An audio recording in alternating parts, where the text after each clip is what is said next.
What's up everyone, how are you all? Today we are back with another blazing Naruto story. What if Naruto was banished but became Daimyo's champion? If you enjoy then please like, share and do comments. Konoha was the oldest of the hidden villages, the eldest of this very violent family, but certainly not the wiser. Nearly 13 years after the Kyuubi attacked the village, a defection had occurred, the betrayal of the last Uchiha in the village, Sasuke. Due to the recent Sand Sound invasion, the village was forced to put the weight of an enormous amount of missions on a thinned force.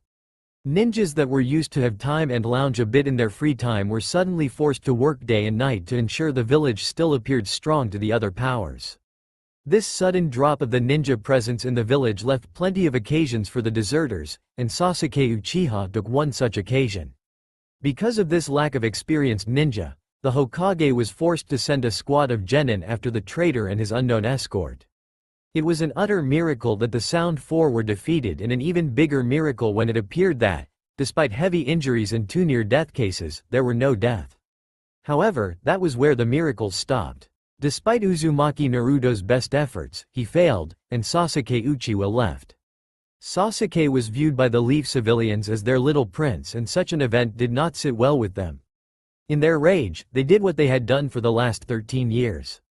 They blamed the innocent. The civilians became enraged, shouting it was Naruto's fault, that he caused Sasuke's desertion, not realizing in their narrow minds that he was the one that could have avoided it. In their fury, they began demanding the banishment of the blonde, and when it was refused, an insurrection erupted. A good 90% of the civilian population of the village went against the Hokage.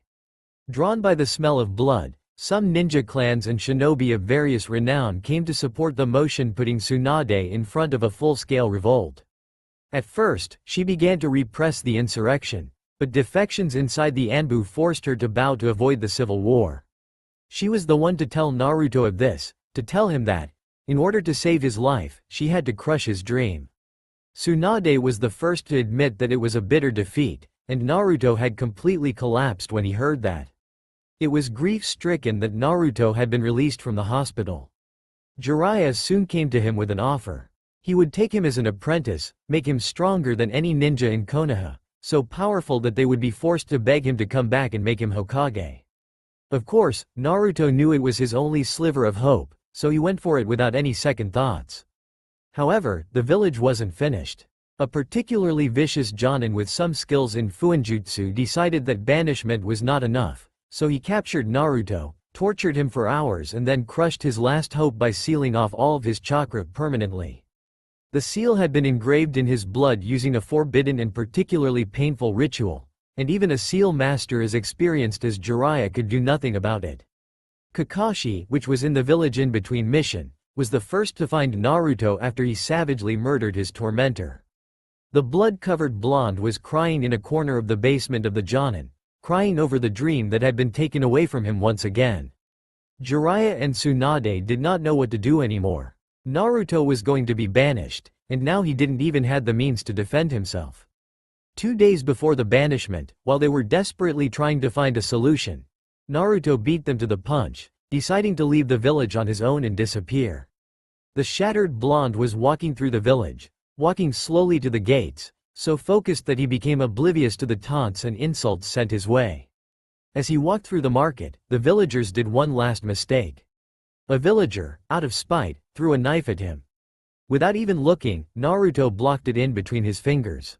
The other villagers, irritated, began insulting him louder and louder, until one of them snapped and tried to stab the blonde with a knife. Inside the teen, something broke, and so began what would be later remembered as the marketplace slaughter. When the Anbu arrived, they were shocked. The market was bloodied, bodies littered the floors, the wounded and the dying were crying in pain, and Naruto was calmly walking down the street, a bloody knife in each hand. The shock was so great that none stopped the blonde from leaving.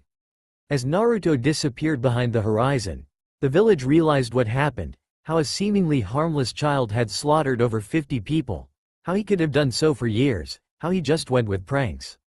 They realized that they went too far, and maybe created the very demon they accused him of being for so long. Fear began to spread. In this context of shock and sorrow, the Hyuga elders acted. Taking advantage of one of Hiashi's training trips with Hanabi, They branded Hinata with the caged bird seal before forcing her through a painful and humiliating ritual resulting in a seal that would kill her if she ever became pregnant. Once their deed was done, they took advantage of Tsunade's sorrow to make her sign the banishment of the young girl. In less than a day, the already emotionally battered Hinata had lost her title of heiress, her status as a leaf ninja and her home. She set off to the wild, stumbling on shaking legs, vaguely hoping to meet her crush along the way, but knowing deep down that she would not.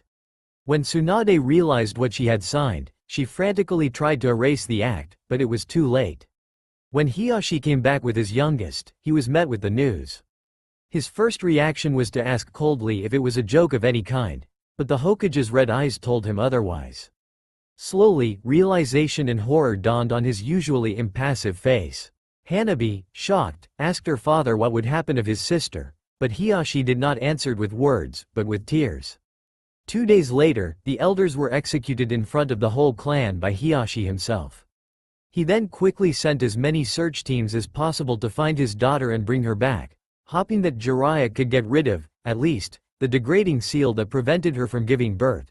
But it was quickly revealed that the girl had, for all intent, disappeared. Roughly at the same time, in Taki, a 13-year-old girl with pale green hair was driven out of the village by a mob of villagers, civilians and ninja alike. Her one crime was to be the container of the Shichibi, and because of that she was hunted down.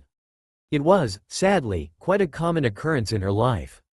They would first attack her small house, breaking the windows and furniture, damaging the walls and such. Then they would hunt her to the outskirts of the village where she would wait a few days then go back. The leader of the village, her uncle, never really paid attention to any of this because she always came back, but not this time. Her house had been burnt down, she had lost everything and her own blood father had turned his back on her, she had no more reasons to stay. With one last hateful look at Taki, she left, to the west and its unknown and savage lands.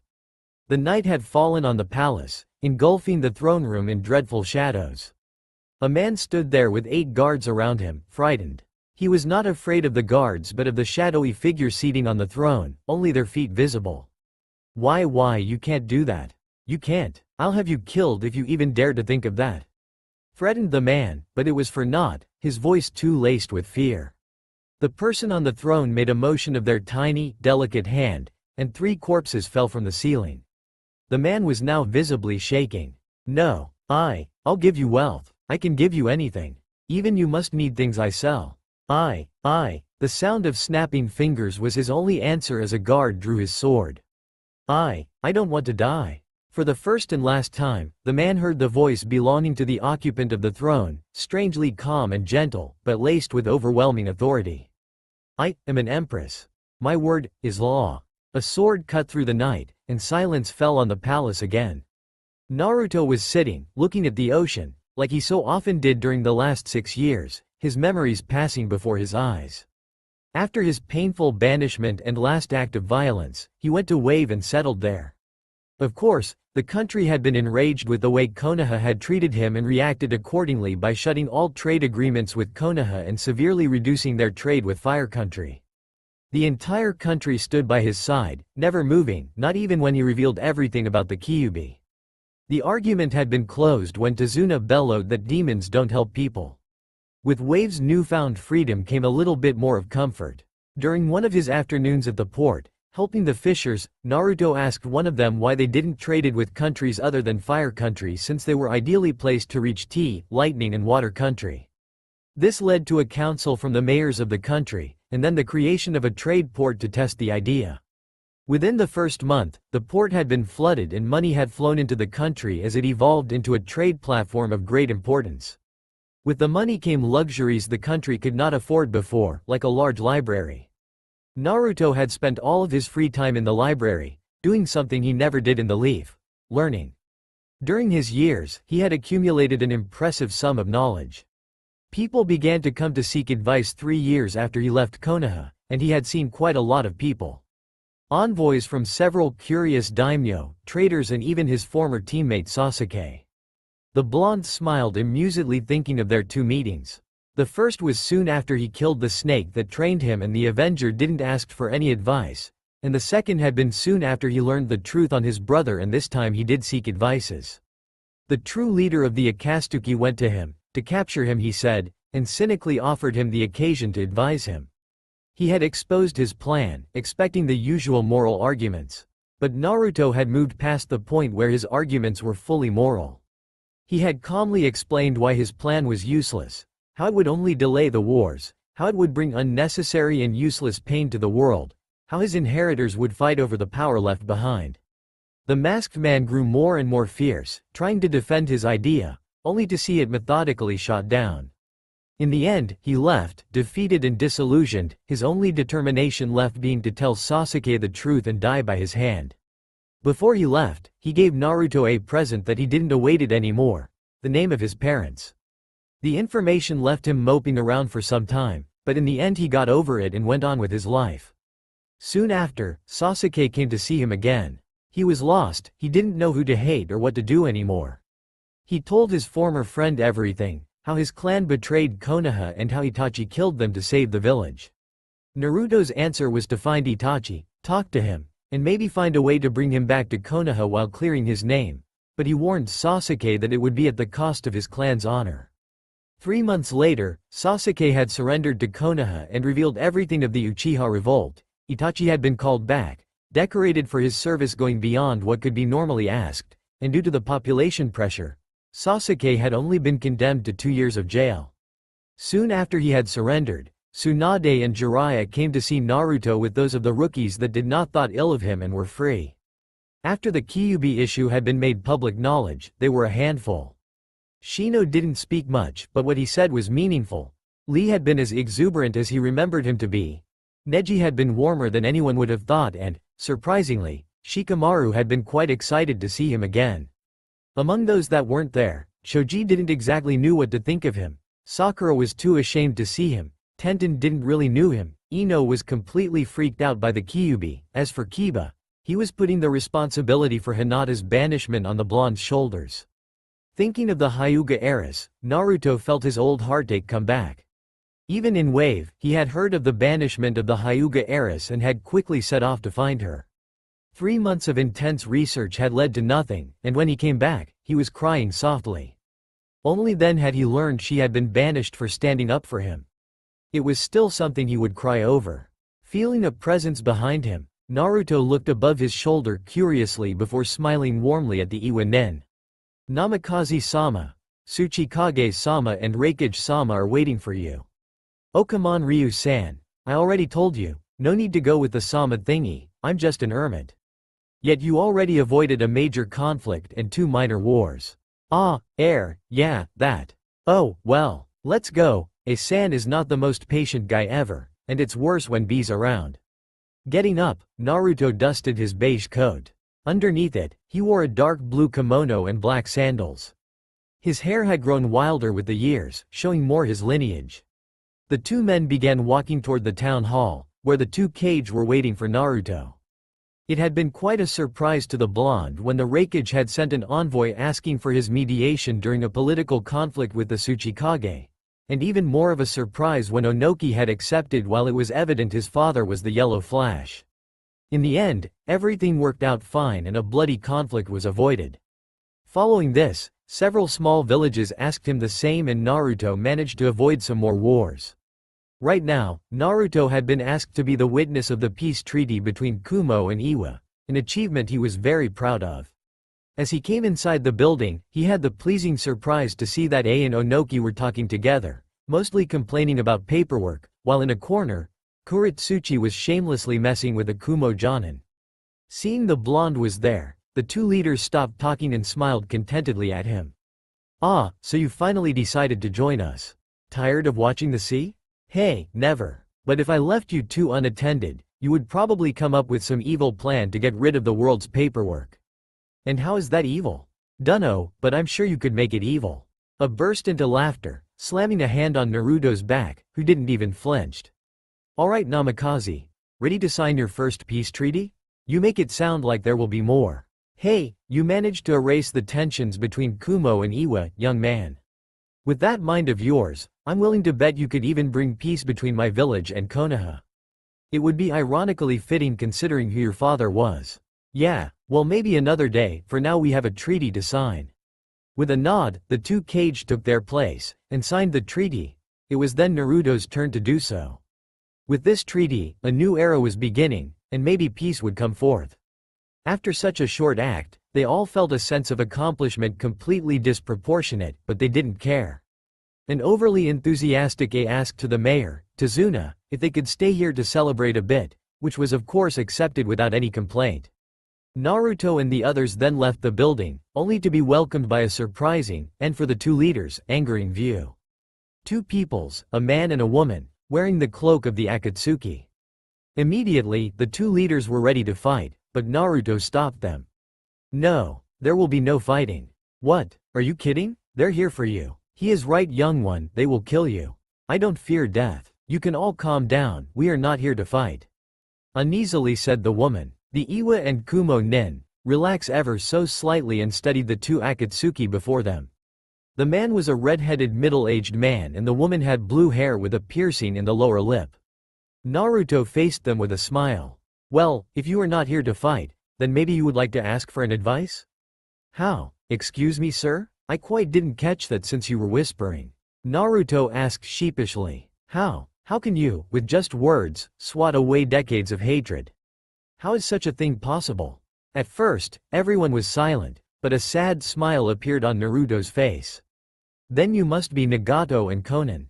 Jiraiya-sensei told me about you too. I take it Yahiko perished.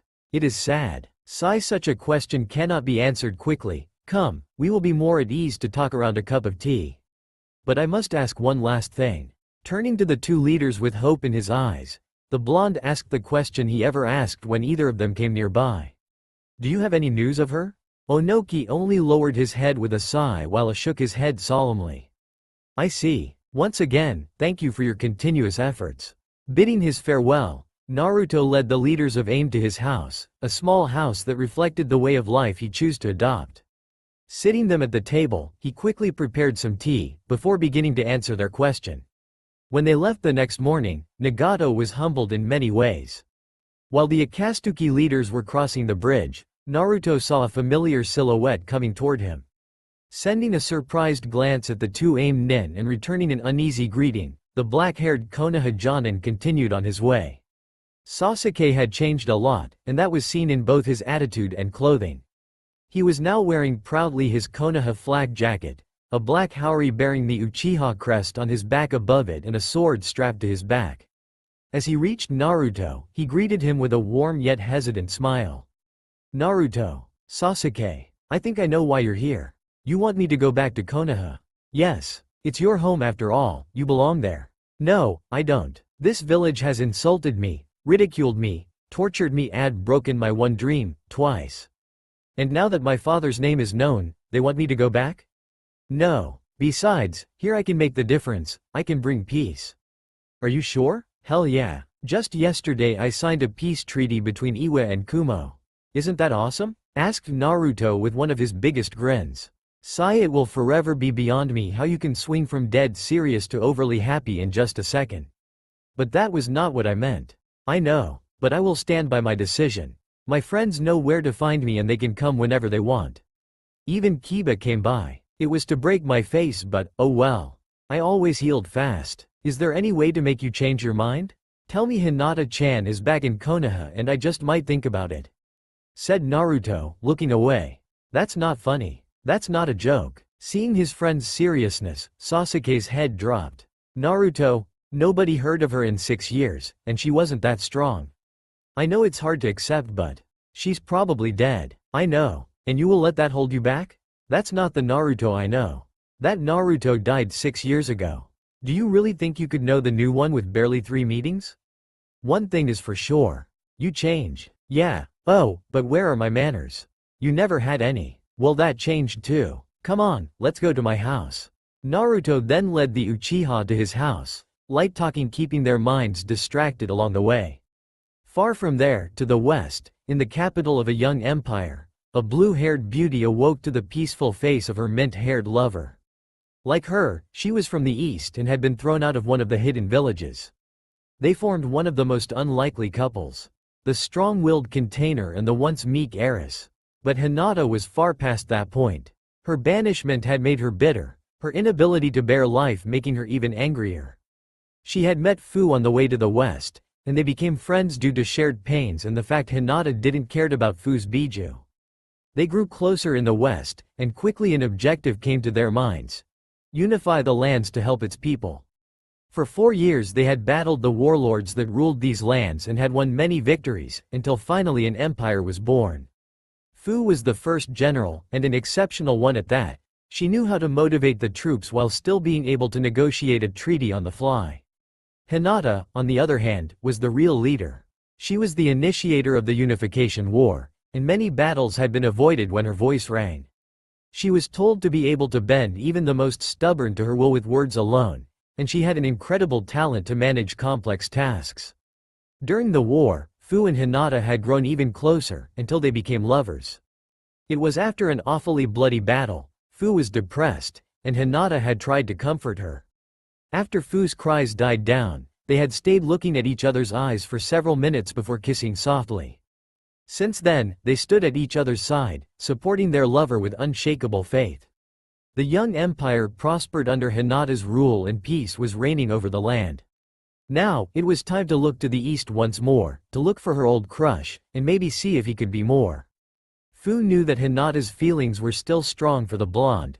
Hinata had confessed it herself, but she didn't mind. As long as Hinata still loved her, she was willing to share, with the added condition of being allowed to have her way with the blonde. Soon Naruto-kun, soon. With a smile, Hinata concentrated once again on her beloved Fu. As always, they had slipped under the silk of the sheets naked, enjoying the touch of the soft material against their skin. Besides, it allowed for some morning fun. Like right now. With a mischievous smile, Hinata began to fondle one of Fu's while her other hand went to grope the girl's backside, earning a soft moan as an answer. As Hinata continued to caress her lover, she began to kiss the tanned skin of her beloved, beginning with the neck before slowly going down until she reached the Jinchuriki's chest. There, she stopped for some time, kissing lovingly the right mound while caressing the left. Meanwhile, her left hand was slowly making its way to Fu's womanhood, feeling and hearing her arousal along the way. To Hinata's ears, her lover's moans and pants were music. Finally coming out of her dreams and into the blissful reality, Fu began to stir, moaning a bit more loudly as her hands traveled to Hinata's head, caressing her hair lovingly. You sure know how to wake me up, love. Oh, you're awake? But I'm not done, purred Hinata. Let's pretend I'm still sleeping, okay? With a soft giggle, Hinata went back to caressing the girl's body, leaving the chest to slowly go further down, her head slowly disappearing under the sheets as her left hand came back to please the abandoned. After a few moments, Fu took a sharp intake of air, moaning now more loudly than before, spasms of pleasure coursing through her body as her chest began to rise faster and more erratically and her hips began to buck on their own accord while her back was arching. Hinata slowly and lovingly led Fu to the brinks of her release, keeping her there for a long time, making the usually unbreakable General Putty in her hands. After what seemed like hours of the sweet torture, Hinata finally allowed Fu to reach her peak, making the mint-haired woman moan loudly in pleasure. Coming out from under the sheets, Hinata slowly kissed her way up Fu's body, stopping at her lips as their bodies melted against each other, their chests pressed together, and their hands roaming the back of their lover. Finally pulling out of the kiss, a very flushed and panting Fu looked at Hinata. Maybe we should take it to the shower, to avoid ruining the sheets. With a smile, Hinata kissed her lover and, still kissing her, led her to the shower. After they were done with playing around in the hot water, the imperial couple left the comfort of their apartments and walked to Hinata's office. The empress was clothed in a simple dark blue yukata embroidered with a golden dragon and low-heeled sandals, while her consort was wearing black cargo pants, a dark green armor on her chest above a black shirt, a dark orange haori with golden rings on her shoulders and in the middle of her back, dark green forearm protections to go with her armor and reinforced low-heeled sandals. As she grew, Hinata had let her hair grow and they were now flowing past her waist, 2 shoulder-long strands framing her face. Fu on the other hand had mostly retained her childhood hairstyle, only letting a long strand of hair grow to mid-back length and decorating it with golden pearls. Once in the office, they began working on their paperwork, Hinata dealing with it the fastest. Due to years of dealing with such pain, She knew exactly where to look to quickly know what was involved. Even if she trained Fu, the mint-haired war master was more at ease on a battlefield or a training ground than facing paper enemies. Luckily there were few papers to work on this day and they quickly finished their work. Okay Hina-chan, the case cage should be here soon. Hey, I wish you were there when I talked to his envoy. The guy was ultra laid back, and damn weird with that. Can you believe he was wearing makeup? Makeup? Was he using puppets? Don't know, I didn't fight him, but he did have scrolls on his back. He was also wearing some kind of cat cosplay. Konkuro of the Hidden Sand, nicknamed the Lord of Puppets. He fought Sasori of the Red Sands head-on and even stole half of his puppets and all of his most powerful ones. Huh? So he's a badass? Well, he still went pale when he learned who I am. Looks like the war lady is known to the east too. So it seems. I didn't pay much attention to the politics in the Suna. I wonder who is the case cage. I heard it's a guy with huge bags under his eyes, and that he used to be a psycho. Gaara-san, you know him? He is the container of the Ichibi. Maybe he knows where Naruto-kun is. I sure hope so, I want to meet that guy. Hinata smiled at Fu's brash announcement. As she was about to answer, a knock was heard at the door. Fu opened it to see a servant. The man elegantly bowed and informed them that the Suna envoy had arrived. Thanking him, the two women rose to their feet, Hinata grabbing her veil on the way. She never appeared before strangers with her face unobscured, it was both a way of protection and intimidation. Her eyes were a source of superstition and one of the reasons of her charisma. She was believed to be blind yet able to see into the soul of those before her. Putting on her dark blue veil, she entered the throne room and sat on the throne. The room was gigantic. A dozen of 5 feet large painted columns were lining the long dark gold carpet leading to the throne with smaller ones behind them, each pillar engraved in honor of one of the summon clans that supported the rise of the empire. The crane, lion, panther, fox, tanuki, wolf and raven clans were among the most notable. Samurai wearing the dark yellow armor of the empire stood guard in the halls, and shinobi of the innumerable clans of the empire were hiding in the ceiling. At the end of the enormous hall stood the throne, a golden chair with dragon decorations. The wall behind the throne was decorated with wooden statues of dragons, their slender silhouettes snaking on the wall. The 5 dragons presented were the most powerful of the dragon clan, the personal summons of the empress. How she came to impress such beasts, no one knew, but it was a mark of her might and wisdom everyone bowed to. As she sat on the throne, Hinata Hyuga ceased to be, replaced by the blind empress, the dragon of the west, conqueror of 1,000 kingdoms. When Gaara entered the room with his escort, he instantly felt intimidated by the place. His trip in the empire already showed him that the west enjoyed gigantic buildings, but this was insane. The room was at least 2-story tall, the sheer number of guards patrolling here was overkill, and on the throne stood a woman that was told to be the most powerful kunoichi to ever walk the face of the earth, her close second standing by her side. I wonder if coming here was such a good idea. Glancing at his escort, he could see Tamari looking at the columns in awe, Konkuro gazing anxiously at Fu, the war lady, war master of the empire, and Matsuri looking ill at ease. With a sigh and a prayer, Gaara began his walk to his possible impending doom. Once close enough to the throne, he bowed deeply, waiting for the empress to talk, and his wait was short. Case Cage Dono, what do I owe the pleasure? Asked the powerful woman in a polite, yet warm tone. Empress Sama, I am here today to know what your intentions toward Wind Country are. Our daimyo is growing nervous, the strength of your army is well known. If you are worried for your independence, then do not worry anymore, I do not intend to invade Wind Country. That is most fortunate, I am sure my lord will be relieved.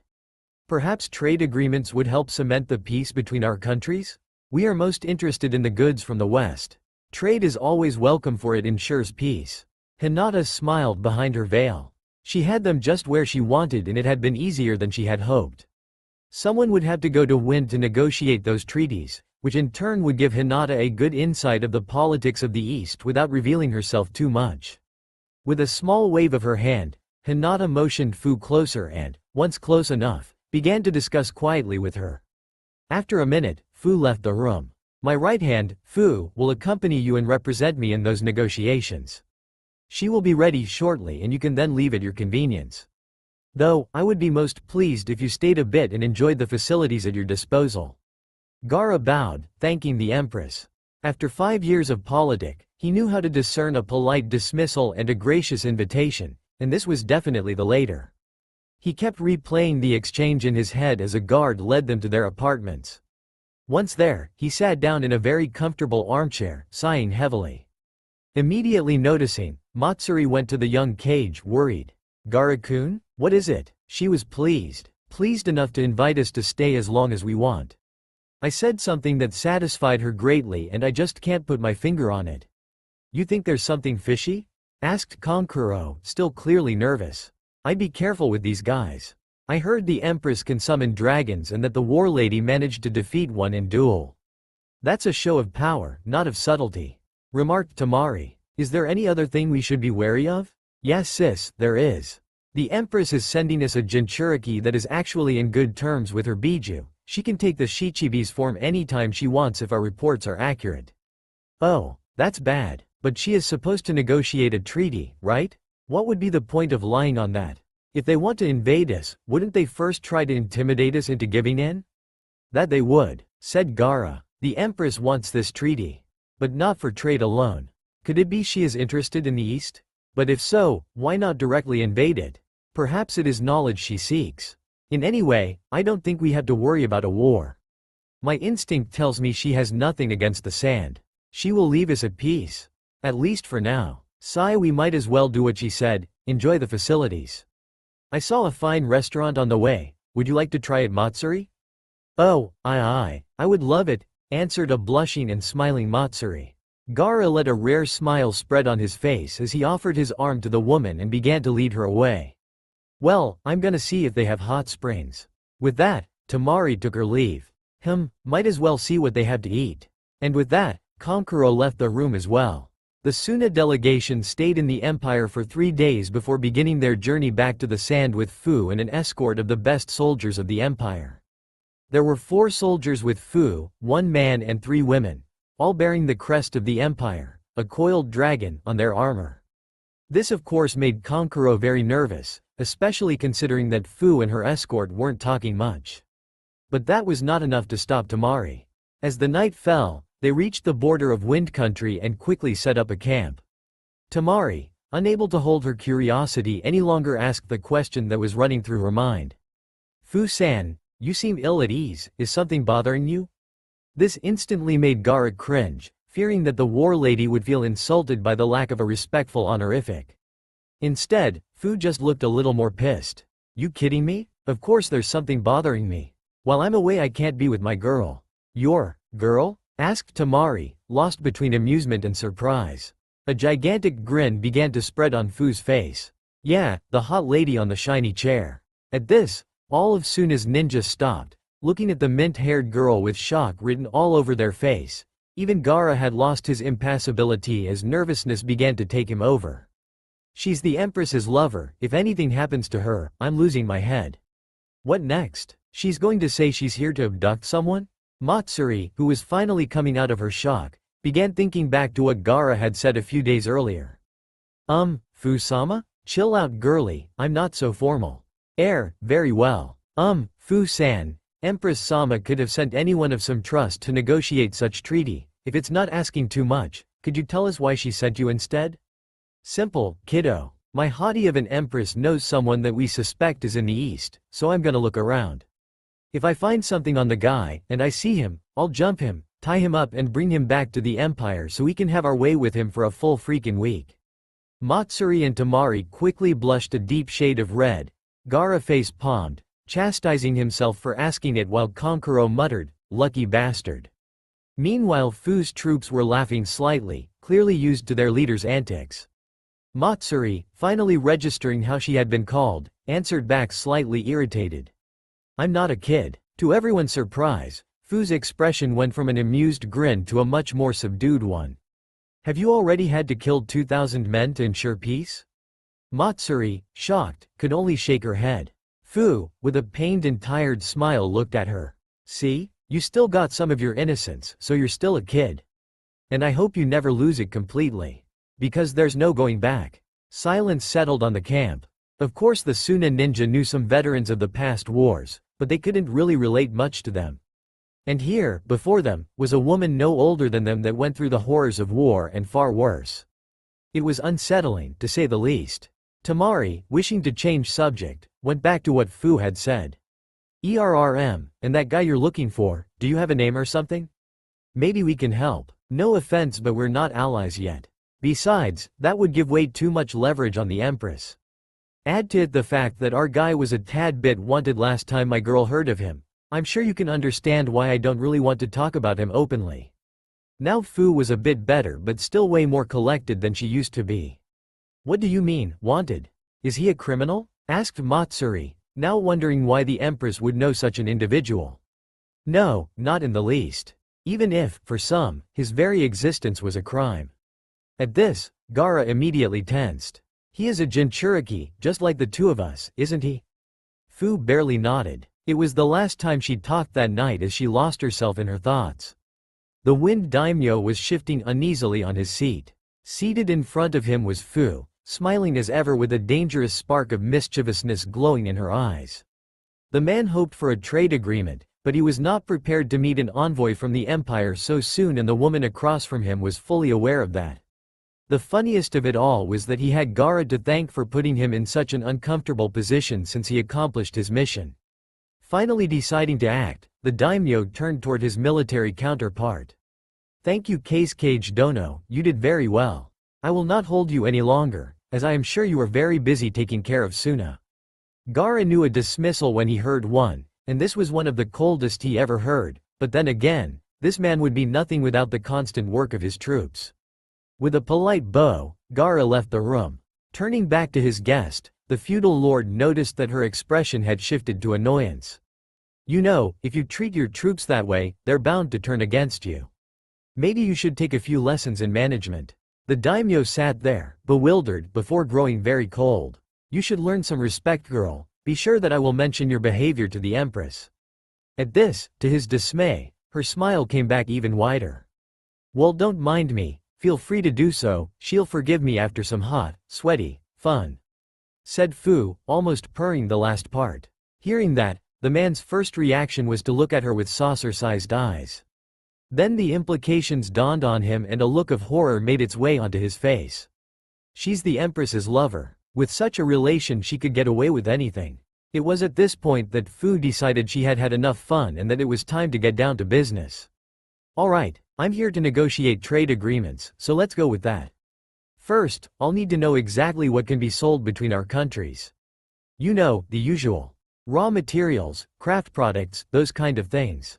Next I'll need the average price, and eventually we'll have to set up the trade taxes, determine the trading routes and build the necessary infrastructures. Wait, why are you looking so lost? Oh boy, this is gonna take longer than I thought. Do you at least have a counselor that knows something of trading? The daimyo, relieved to find a cue to discharge the affair on someone else's shoulders, quickly sent for his advisors before excusing himself to go administrate his country. As three advisors sat in front of her, Fu took a deep breath before diving into a sea of information. To the cantainer's dismay, the three old idiots were constantly beating around the bush. For a straightforward girl like Fu, it was infuriating. After a while she snapped. Enough. Aargh. Can't you people just get to the point? So far all you told me is that you have a lot of freaking sand and some exotic fruits. Just cut the crap and speak, damn it. I'm half tempted to declare war on this oversized beach just to make you shut the fuck up. The three immediately began to panic, two of them frantically trying to calm her down while the third went to his lord in an all-out panic. Soon after, the feudal lord came back with his advisor, looking just as panicked, and began his clumsy attempts to calm the imperial envoy. Through this all, Fu just remained in her seat with a blank face. Finally, as the four men stopped to catch their breath, she stood up, informed her host that she would retire for the night, left the room and settled down in the room that had been prepared for her. After a short while, a howl of laughter escaped her room, shaking the whole palace. During a whole week, Fu tried to obtain more information on the Wind Country's exportable products, but it looked like the first day had made them overly cautious, and even slower. It was infuriating. The longer she was trapped there, the longer she would be away from Hinata, and she knew she'd never find any intelligence on the Uzumaki her love wanted so much to know about. Finally, after a week, her salvation arrived. The Fire Daimyo came for a diplomatic visit. It was a wonderful chance to take her mind off her frustration, and she was not about to pass it up. Sasuke stood at the ready in front of Konoha's extended council.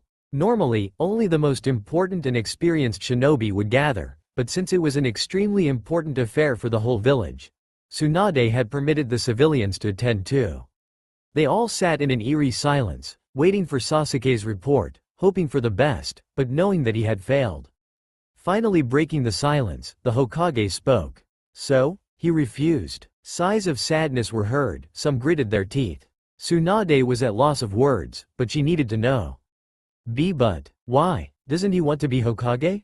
Maybe we could get rid of that seal and allow him to be a ninja again. So why pass up this chance? After what happened on the marketplace, he doesn't want to see blood ever again. He is fine with his way of living. I tried everything I could, but it was all for naught. He has changed. The one I left 6 years ago and the man I talked to last week are two different beings.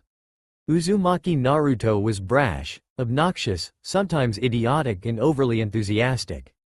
Namikaze Naruto is calm, quiet, intelligent and wise. These are perfect qualities for a ninja.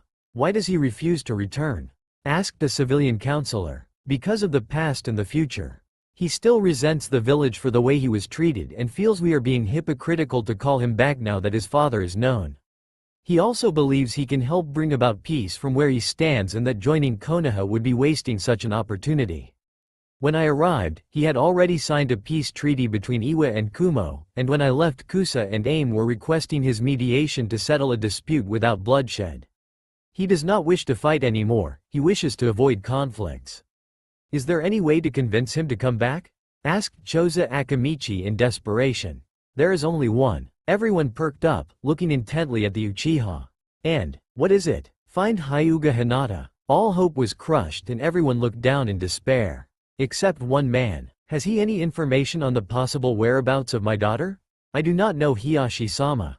Very well, I shall go talk to him. Maybe we can find something if we share what we have.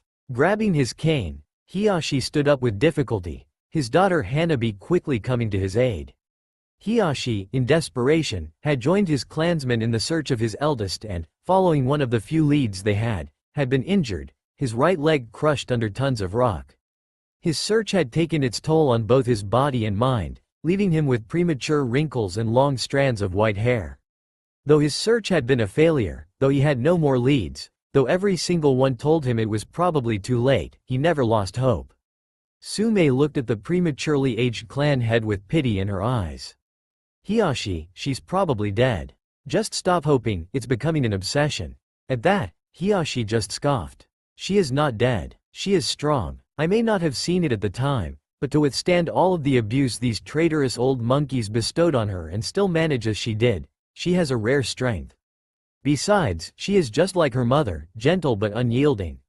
She is alive and I will find her, even if it's the last thing I do. With that, Hiyashi Hyuga left the council room, supported by his daughter, to prepare for his travel to Wave. As it was customary in such occasion, Fu had been invited to eat dinner with the two daimyo and, of course, the Fire Lord was very interested.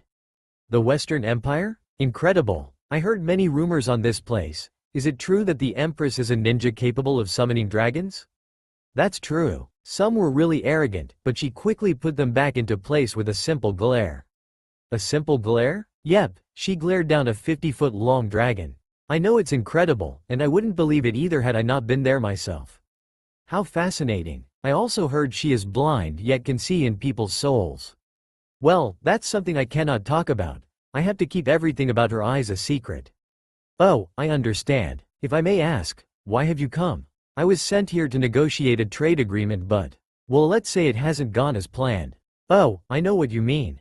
My wind counterpart is not at ease with trade. He fares much better when managing his treasury.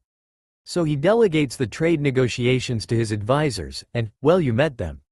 Sadly, I have. At this, the wind daimyo began shifting uncomfortably in his seat.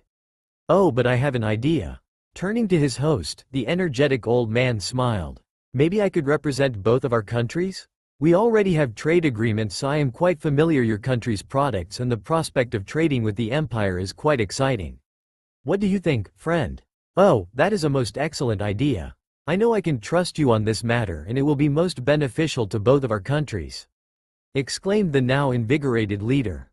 "So," interjected Fu, "I won't have to deal with the three advisors anymore? I won't die of boredom?" The fire daimyo chuckled at that. "No, you will negotiate with me. Perhaps a figure of authority would help in the negotiations, one that is seen by all as wise and reliable." "Are you thinking of Namikaze-sama?" "Oh, I was waiting for an opportunity to finally meet him." "Yes, he is the one I was thinking about. I greatly enjoyed our talk when I went to meet him, and his impartiality will ensure that the negotiations go on flawlessly. Maybe we should take this occasion to strengthen the ties between Konoha and Suna? So the Kage and Hokage will come too. Very well. I will send word to Gaara. I am sure he will be most pleased. It has been a while since he last had the chance to see Namikaze-sama, and I know they are good friends." "Excellent, I will also send word to Tsunade, she will be just as pleased." "When shall we go?" "We should go as soon as Gaara arrives with our escort. I will write the letter as soon as we finish dinner." Tsunade was sitting in her office, looking out the window. Her desk was as clean as the day it was bought, not even a single piece of paperwork was left. When Naruto was banished, she began to do her work to take her mind off her problems, and it quickly became a habit, and now she had too much time to think about what she could have done better. She had finished her work 2 hours ago and was looking since then at the village. A village she didn't see anymore. Everyone knew she was empty, no more than a shell slowly waiting to die. Guilt was plaguing her since she was forced to banish Naruto, but it began to kill her after she banished Hinata. Just because I was too fucking drunk to look at what I was signing. She died 2 years ago when she received a report. It spoke of a woman matching Hinata's description. Dead, and her eyes had disappeared. She had kept the information secret, only telling Hiyashi, but he had said it was not Hinata. But she knew. She heard the door of her office open and knew instantly who it was.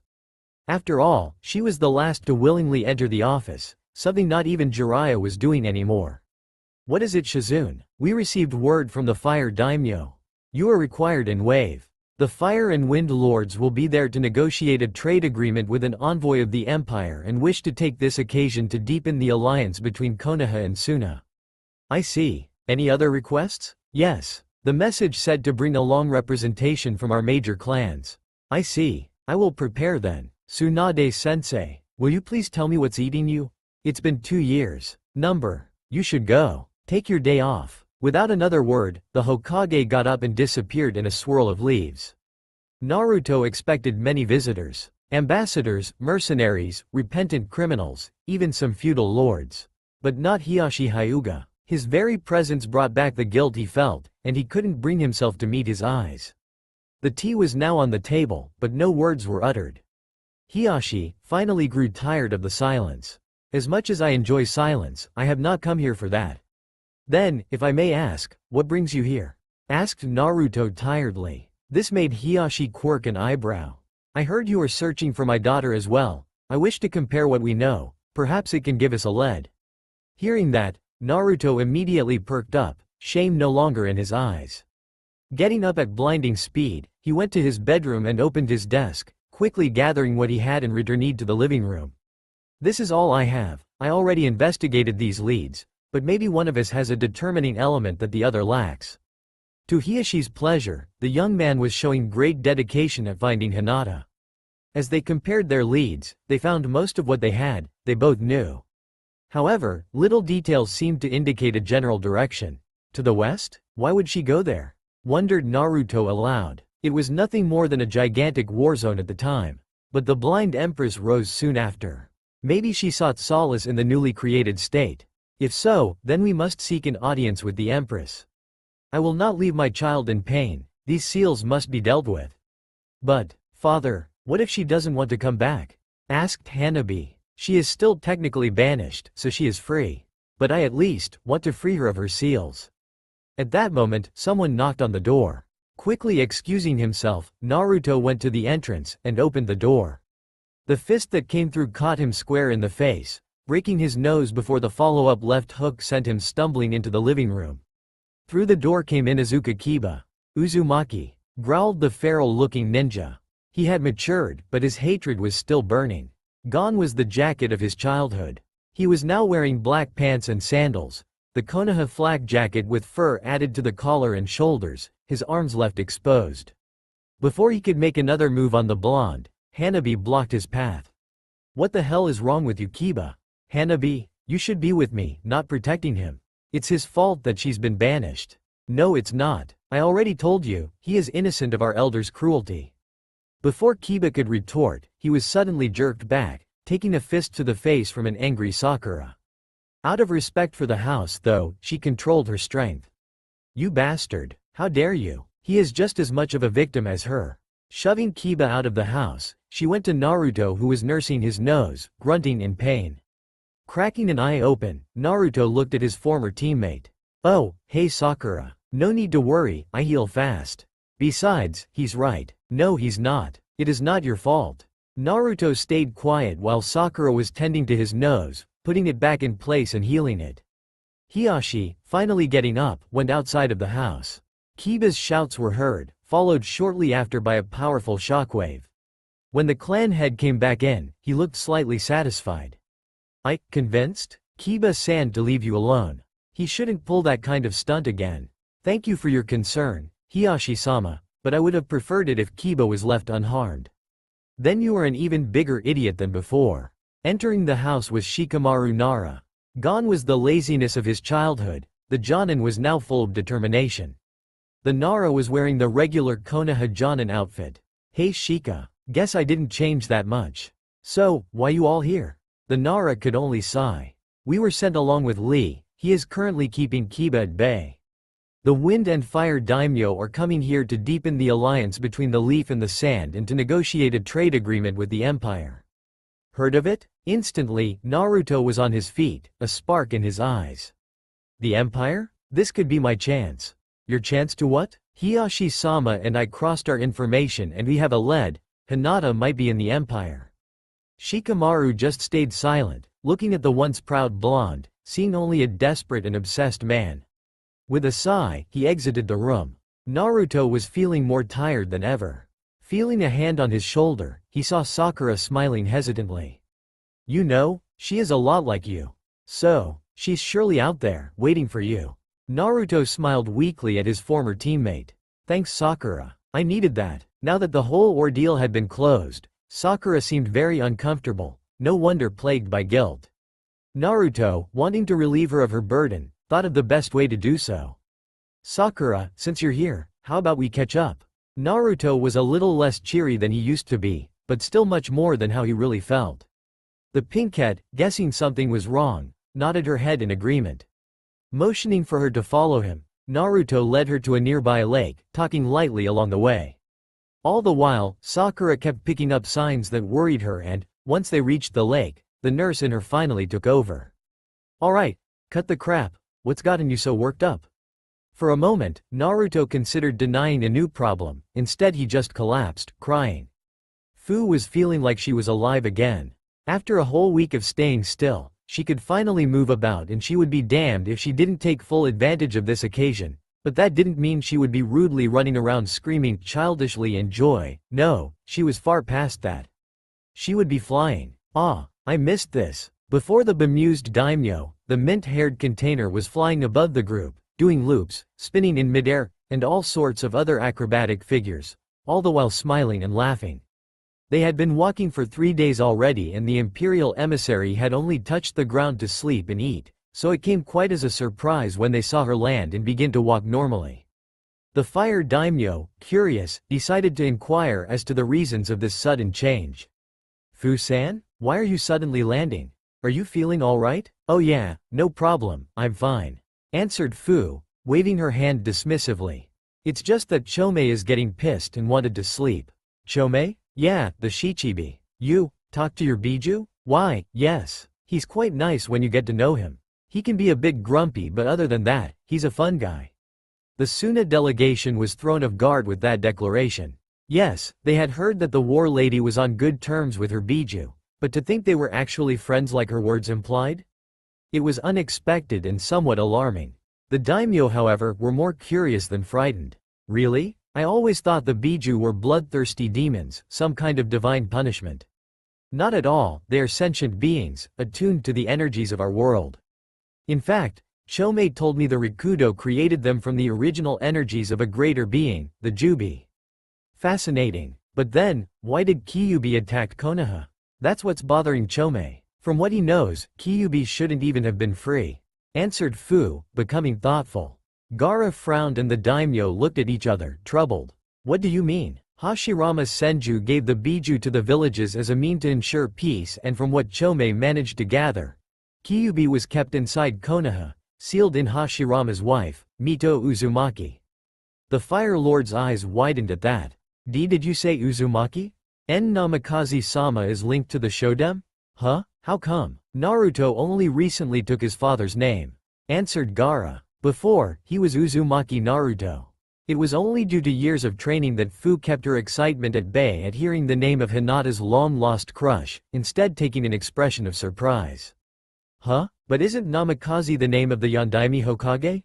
Yes it is. From what I understood, the Sandaime gave him his mother's maiden name to keep him safe from Iwa. But, if he's from Konoha, then how can I trust him not to be partial?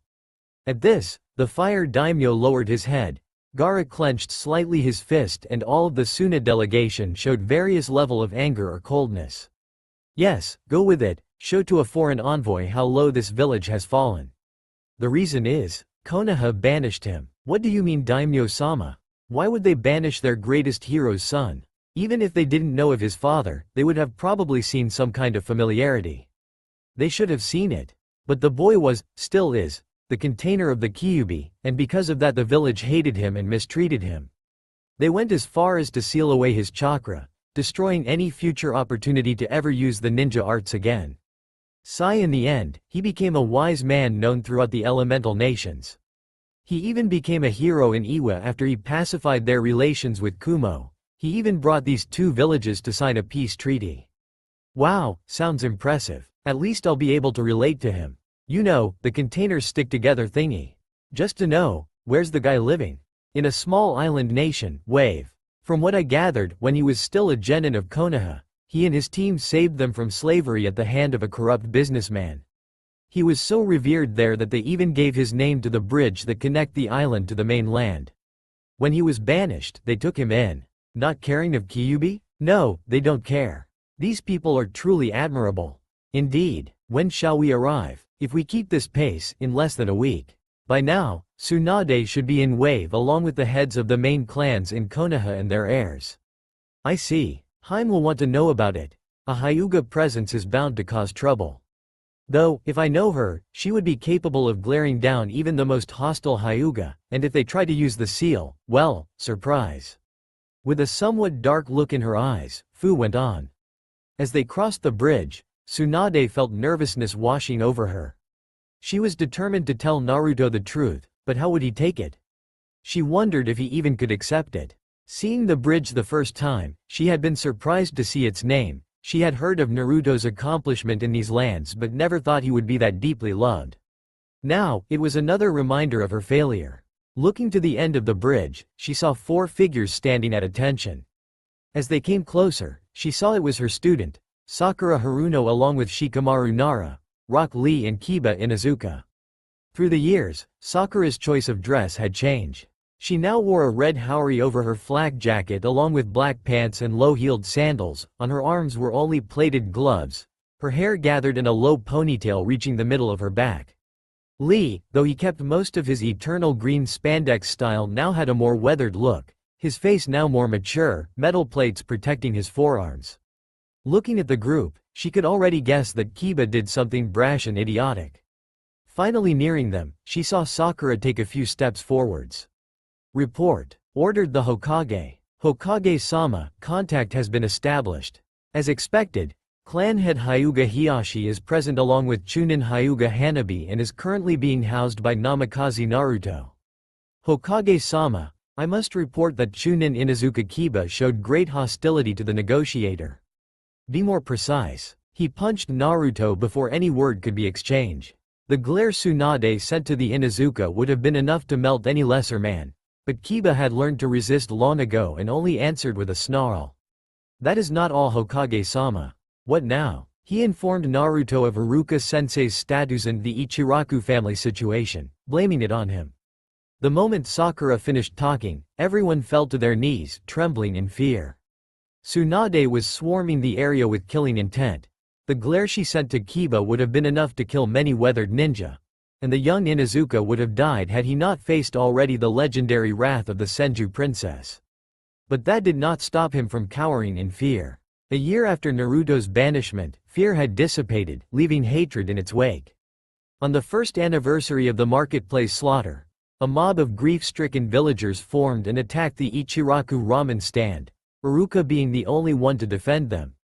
The three had been trapped inside the building as it was set ablaze by a powerful fire jutsu. The shop collapsed before anything could be done. The jutsu was so powerful that they were burned to the bones. Not even their teeth were recovered from the melted remains of the building. Another cause of guilt for Tsunade, when she had tried to spare Naruto. Tsunade was about to march on Kiba, intent on ending the man's life when a strained voice was heard. "Granny, don't." Looking up, she was shocked to see Naruto. He was wearing the same clothes as last time she came, but there were bags under his haunted eyes. Seeing him like that, Tsunade felt what remained of her heartbreak.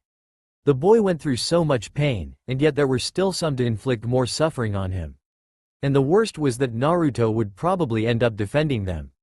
Naruto smiled weakly, a feeble attempt at hiding his pain, before bowing his head. "If you would follow me, we have prepared houses for you to stay in." In a deathly silence, the Konoha delegation followed the fallen ninja. Those that still had doubts lost them, for only a man could look so crushed when faced with the death of his loved ones.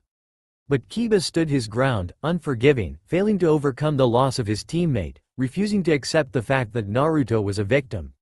Following this shell of a man, the clan heads and their heirs really felt for the first time the burden of pain weighing on the young Namikaze's life.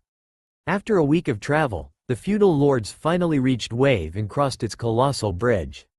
"Wow, that bridge is huge," commented Fu. "Indeed, Fu-san, I have already seen it withstand a furious storm, the likes of which wasn't seen in over a century, and not even bulge. It was truly impressive. Its builder, Tazuna-san, often boasts, claiming that only divine fury could break his bridge. He's not that far from the truth. From what I can see and what my chakra tells me, this bridge is strong enough to endure at least 2 Biju bomb. Even the hidden village's main buildings aren't that strong.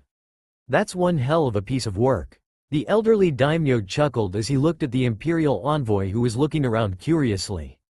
It amazed him how such a powerful general could still act so childishly at times. In a way, it was refreshing for the old politician. In his time, the old daimyo had seen too many betrayals, too much bloodshed, feared too many times for his life and for his family's safety. The innocence displayed in front of him was like a pond of water in a desert. But he was no fool. He could already guess it was a way to escape the guilt great warriors often felt. Hearing something at the front, the elderly man looked up. In front of the group were 5 men, visibly Nukanen belonging to the former Akatsuki if you were to judge on their cloaks. Gaara narrowed his eyes at the sight. Kisame Hoshigaki of Kiri, Kakuzu of Taki, Hidan of Yu, Deidara of Iwa and Genin? Said. Genin immediately began screaming in rage. "Who the fuck do you think you are, you fucking freak? I'm the mighty Yazu." Yeah, whatever. "What are you boys doing here?" asked Fu. "You wouldn't attack a poor maiden and 2 daimyo, now would you?" Life is hard," answered Deidara, "and we need money to live. I'm sure you wouldn't mind leaving a few coins, especially to avoid trouble with us. We are all cage level, after all," added Kakuzu. Fu, not really impressed, turned to Gaara. "Gaara-san, would it bother you if I took care of this trash? Are you sure you don't need reinforcements?" inquired the case cage. "Oh, you know, I'm not nicknamed the War Lady just for my good looks," answered Fu with a smile. Suddenly, she disappeared, reappearing in the middle of the Akatsuki, a bow staff in hand. Before any of the criminals could recover from the shock, the staff collided with Kisami's head, the sickening sound of broken bone following as the man's lifeless body flew to the left. With a spike of speed, she struck at Kakuzu, carving 5 clear holes in the man's chest as he began bringing his hands up. Hidan immediately charged at her as Deidara took to the air on one of his clay birds. As the immortal closed on her, Fu ducked under the scythe and slammed her fist into the Jashinist's jaw before picking him up by the collar and throwing him toward the blonde bomber. Faltering under the impact, Deidara barely managed to catch his teammate. What the hell is that? It was supposed to be a freaking diplomatic envoy. Like I would fucking know. Now get me down there, I wanna sacrifice that bitch. She can't do anything to me, I'm a fucking immortal. Looking down, they saw Fu, her bow in her right hand, her left arm extended toward them, and in the open palm of her hand, a black sphere of destruction. Survive this. With a mighty roar of pure power, the sphere transformed into a powerful ray of destruction, engulfing the two criminals and disintegrating them. As the frightening attack died down, Fu let her arm fall to her side before shifting her gaze to the last member of the squad still alive. The boy, no older than 15, was shaking and crying. Seeing the inhumanly powerful Kunoichi landing her eyes on him, he tried to beg for mercy, but his mouth wouldn't obey, only letting out an incoherent mess of stutters and cries. Get lost, kid. Without another word, Fu went back to her trek, sealing her bow in a parchment. Looking at her retreating back for a few seconds, the boy broke out in an all-out sprint, tears flowing from his eyes. Looking behind her, Fu saw that the daimyo and their escort had yet to move while her personal guards had already caught up.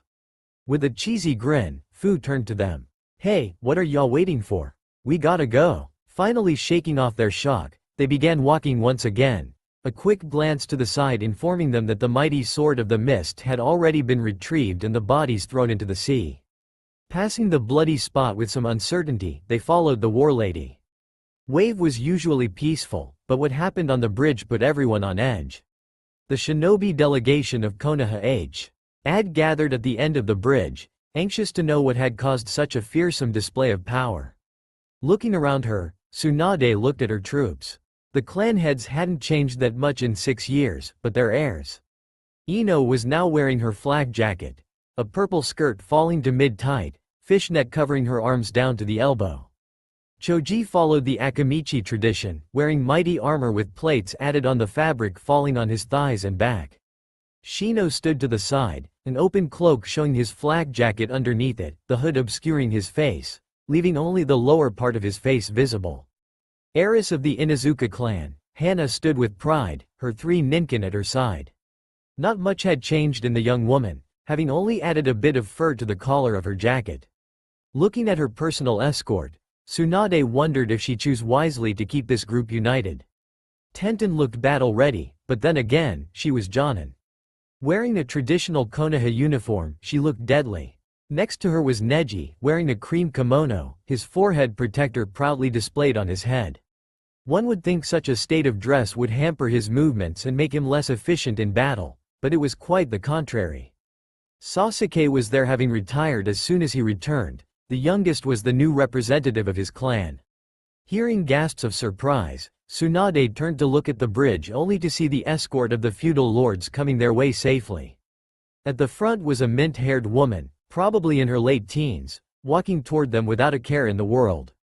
Finally noticing the group of Konoha shinobi, the woman waved lazily her hand and, once at voice reach, greeted them. "Heya, you're the Konoha group, right? I'm the Imperial Emissary," happily chipped Fu. When she got no reply, she shot the group a questioning glance, tilting her head to the side. "You alright? You all look like you saw some kind of freaking ghost." Tsunade took upon herself to answer. "We are alright, thank you for your concern.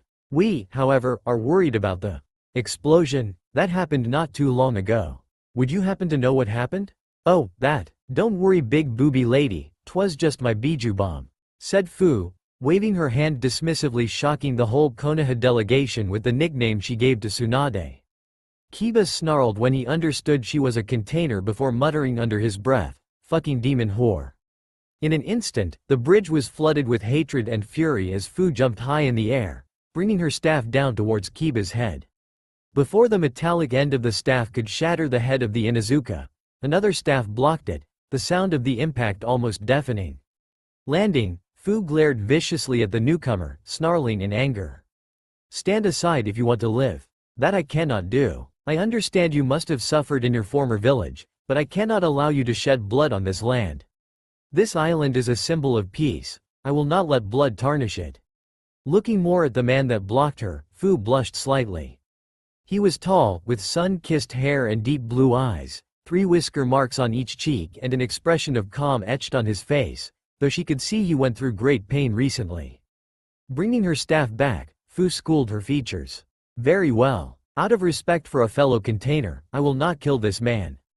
Turning her gaze to Tsunade, Fu's face hardened once again. But you'd be wise to keep this fool in check. I am not the most patient woman and neither is the Empress. Moved by anger at being so harshly demeaned, Kiba failed to listen to reason. Ha, and who do you fucking think you are? Just some fucking no-name D. Before he could end his insult, Kiba was interrupted by a crushing wave of chakra, leaving almost all on the bridge struggling to keep their footing. When she spoke, Fu's voice was calm but laced with overwhelming power and authority, and her eyes promised death. I am Fu Takemushi, container of the Shichibi, first general of the empire, the war lady of the West, empress consort, destroyer of 1,000 armies. You would do well to remember it. Letting the pressure fall, Fu turned to Naruto with a pleasant smile. Now, Namikaze-san, why don't you give me a tour? I'm a bit curious of this land. Nodding, Naruto began to lead the imperial envoy through the crowd. Once they were far enough, Tsunade sent a vicious glare toward Kiba. You fool, you really have a talent to insult those who shouldn't. Hey, how could I know the Empress was a demon fucker? Before Tsunade could express her rage with her fists, a blade appeared against Kiba's throat. One of Fu's guards, who had yet to leave, was threatening him with her blade. Use that tongue of yours to insult the Empress or Fu-sama one more time, and you will lose it. Without another word, the guards left. It was at this moment that Gaara, who had just joined the group with the daimyo's escort, decided to talk. Hokage Dono, you would do well to keep this Chunin in check. Before we arrived, Fu-san executed 4 S-rank missing nin in less than a minute. She is not to be taken lightly. Now, if you will excuse us, we must settle down. Tsunade left out a heavy sigh. It's going to be a very long week. Walking down the road, Fu and Naruto talked lightly, mostly about the lifestyle in Wave and the Empire. Slowly, they began talking of the way they were treated in their villages, how they were hurt, hated, and demeaned. The feeling of kinship she felt toward Naruto amazed Fu. She never thought she would feel so understood again, and yet here she was, sharing her pain with a man she had met barely an hour ago. It was both frightening and comforting, the feeling she knew him when she barely met him. A moment of silence came as they walked along the shoreline, enjoying each other's presence. What is eating at you? Softly asked Fu. I recently learned that some that cared for me back in Konoha are dead. Slaughtered a year after I left. Naruto was looking down, the pain overwhelming. Fu's hand on his shoulder made him look up and see her kind smile of sympathy. Knowing he had someone to share his pain, he felt better. That's not all, is it? Yeah, sigh. Soon after I was banished, a girl that stood up for me was banished. From what I gathered, she was branded with 2 potentially deadly seals. One of them even forbid her to be pregnant. I wish I could protect her. When I think back about it, she was always there for me in the academy. Leaving her notes at my door to help me.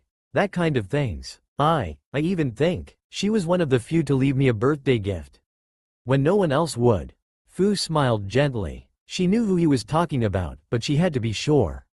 And, what was her name? Hyuga Hinata. Fu, you know the Empress, right? Well, her father and I talked recently and she might be in the Empire. Please, help me. I just want to find her. To help her. There's more, isn't it? Why yeah, she was the first to believe in me. She had feelings for me.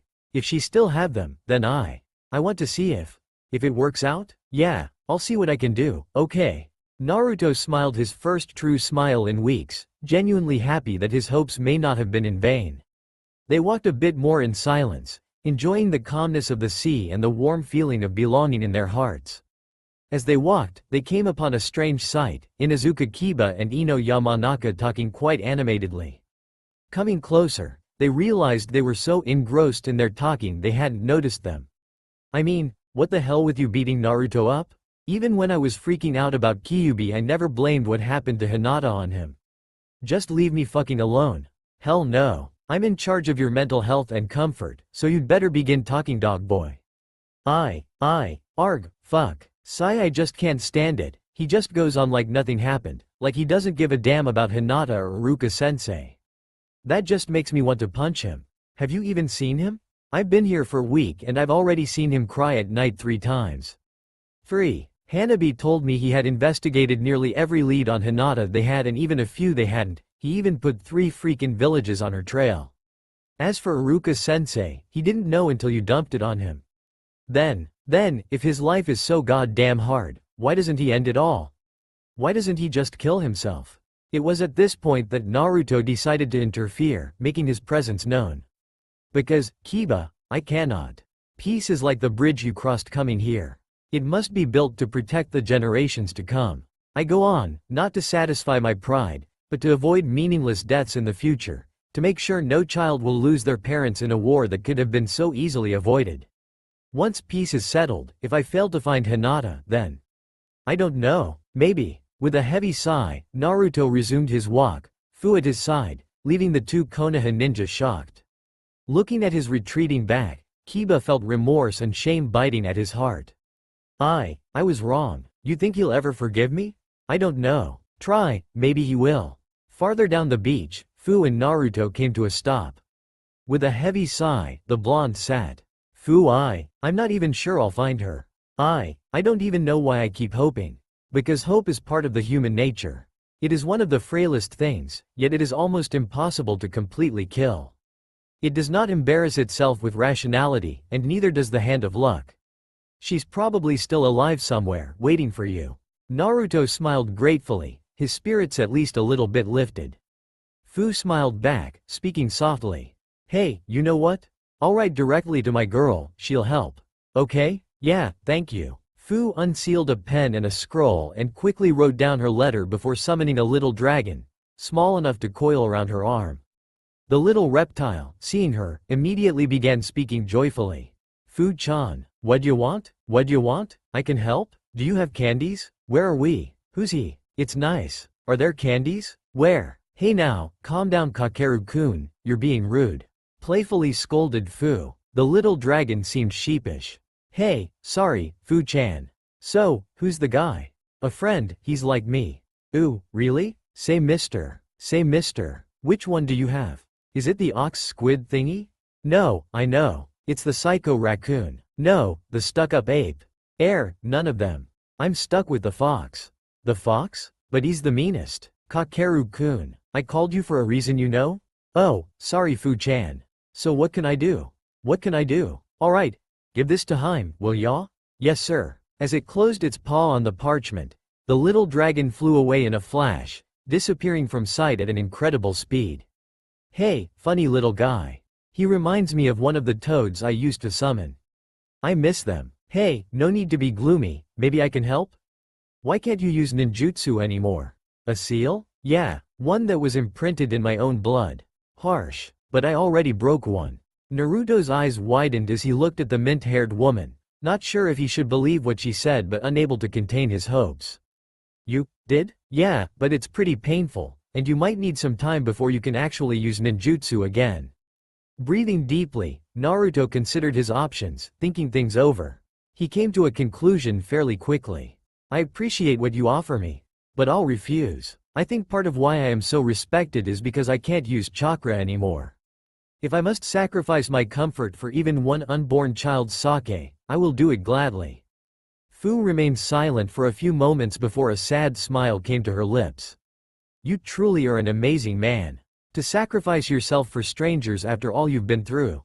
You more than anyone else have every right to be selfish, yet you are not. I don't understand, and probably never will. I can only admire your determination and selflessness. The two spent the rest of the afternoon talking, getting to know each other a bit more. The more they talked, the more they felt a strange sense of belonging. When the sun began to set, they watched it in silence. Miles away, in a barely lit office, a woman was reading the message of her beloved, smiling fondly, then frowning lightly before her expression settled on longing with a sliver of sadness.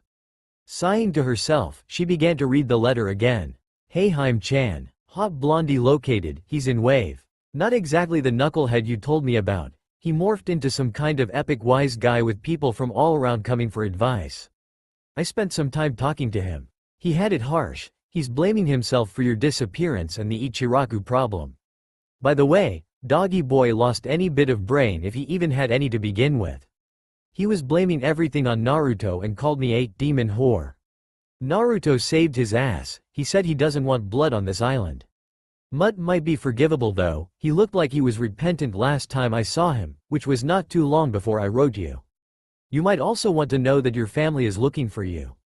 They say it's to take the seals off. I don't know if we should believe them, you'll have to judge yourself. You've always been better at reading people. Going back to Naruto, he's depressed. I'm doing my best to cheer him up, but he's still down.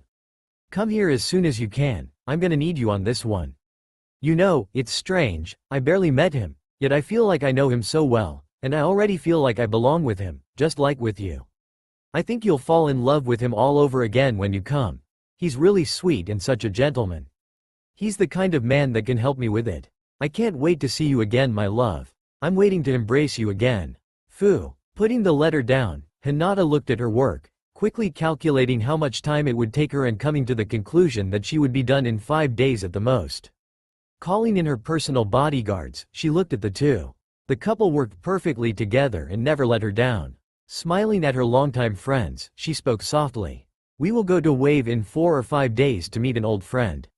They both smiled, knowing fully who she was talking about. Very well, we will prepare.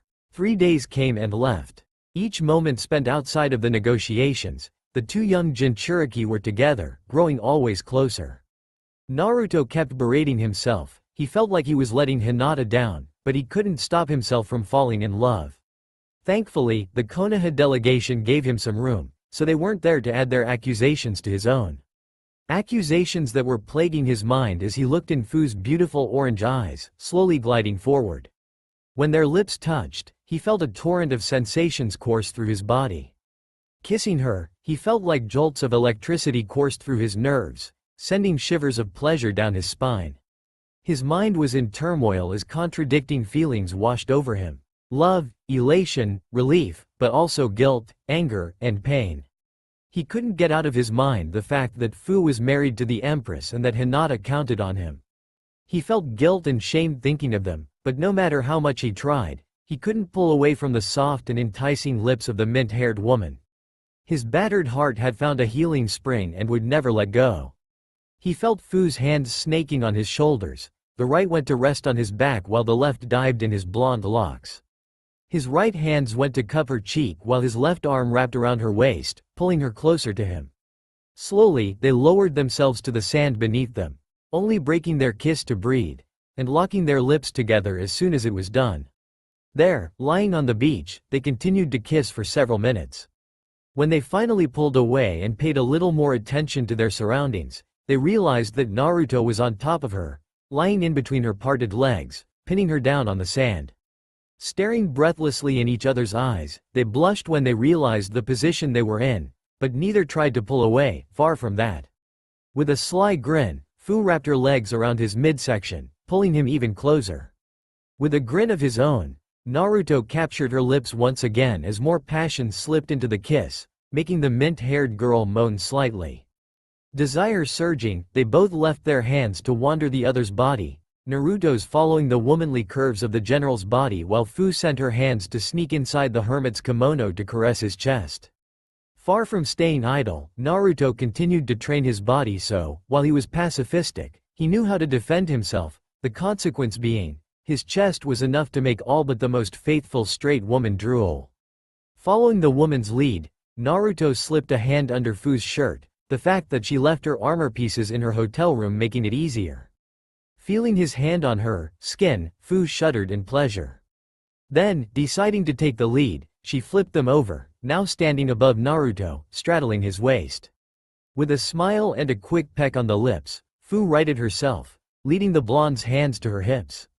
Smiling coyly at him, she began undressing, quickly getting rid of her haori before slowly and sensually pulling her shirt over her head, all the while slowly moving her hips against Naruto's growing arousal, revealing her binding and perfect body. Seating up, Naruto placed a hand on her rear, caressing it lovingly while his other hand went to her back, bringing her closer.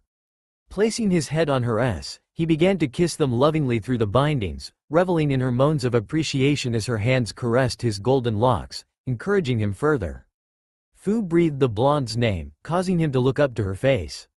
Seeing her nod gently, he smiled lovingly before his hands went to undo her bindings, leaving her chest bare to the world. Seeing her before his eyes, Naruto couldn't contain him and began to kiss them, eliciting more moans out of the mint-haired girl. While his left hand fell back on the girl's backside and his right went to the unattended mound. Marveling at the way her seemed to perfectly fit in his hand, he continued to kiss and lick, causing the blushing girl more pleasure as she left out more and more drawn-out moans of pleasure. Growing tired of being the only one exposed, Fu let her hand fall onto Naruto's shoulder, pushing his beige coat aside.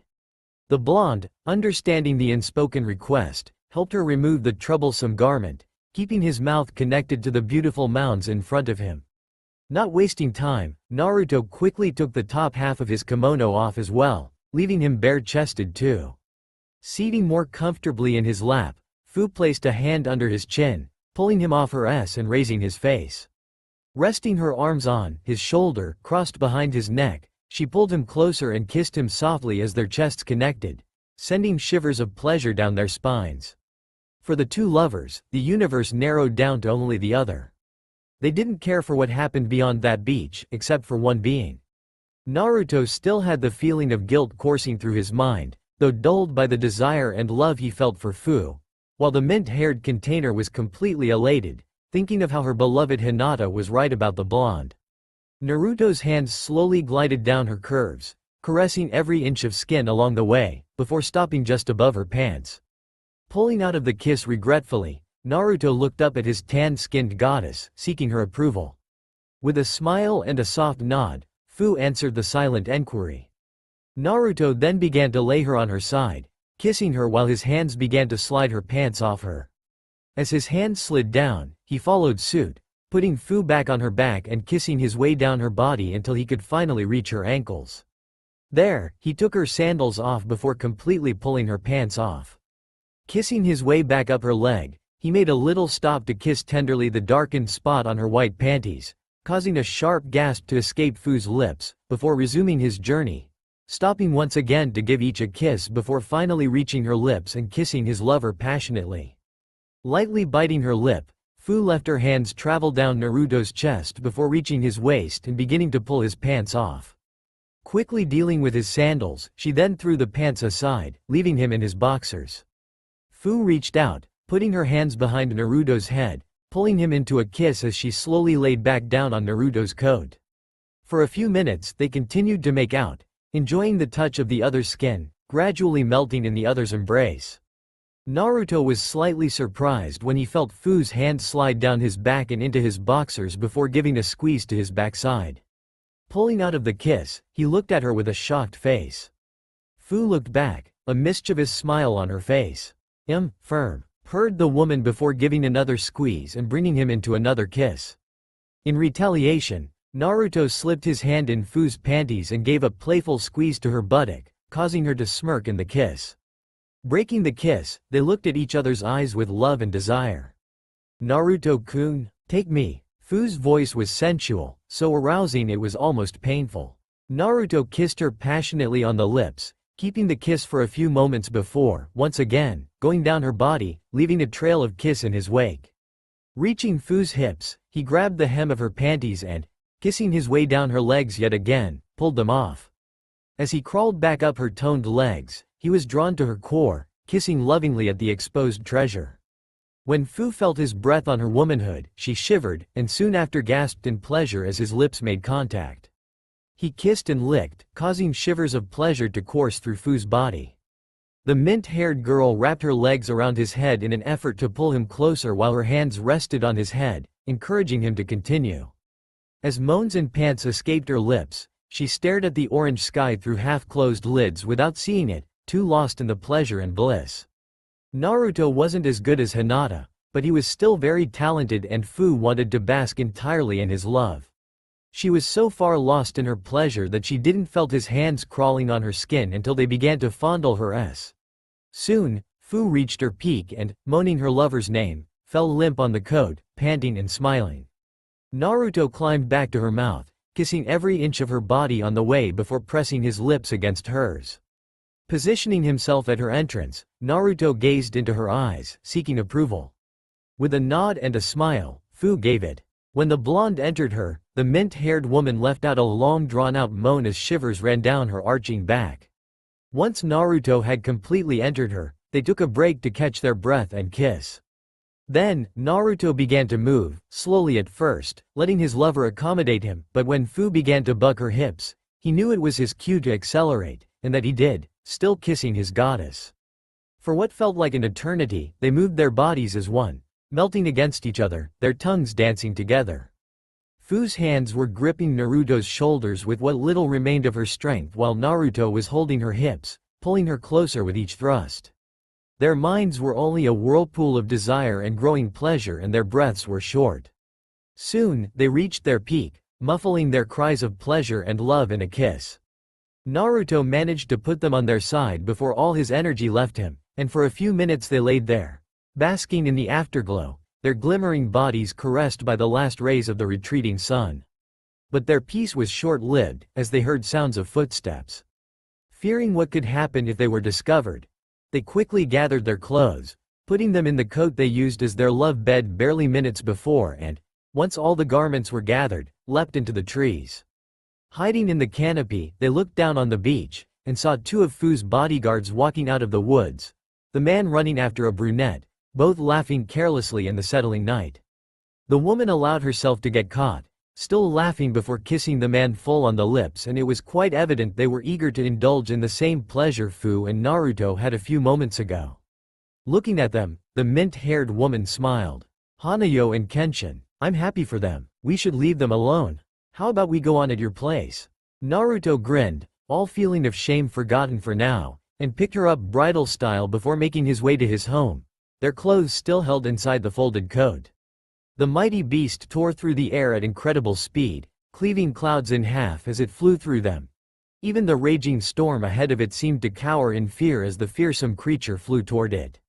Ebiko, matriarch of the Ryu clan, the mighty dragons, hadn't left her beloved mountains in an eternity. She was the mightiest of her kind, 70 feet long, 6.5 feet large, and possessing scales of a deep emerald green with hues of gold. Many legends spoke of her, yet none could convey her majesty. She was said to have been born to a volcano and the deepest abyss, to be an immortal incarnation of nature's fury, to be the messenger of wrathful gods, ready to descend upon mankind if it stooped too low. She often chuckled at such tales. Had she indeed been such messenger, then mankind would have been extinct for a long time, and even though she was probably one of the oldest living beings in existence, surpassed in longevity only by the mighty Biju, she wasn't immortal like them. She had been born in the Habi clan as it rose to sentience, becoming intelligent enough to speak and think. While her brethren retained the predatory mindset of their savage ancestors, she, along with the one that would become her mate, was born with a more evolved mind and an instinctive comprehension of the ways of nature.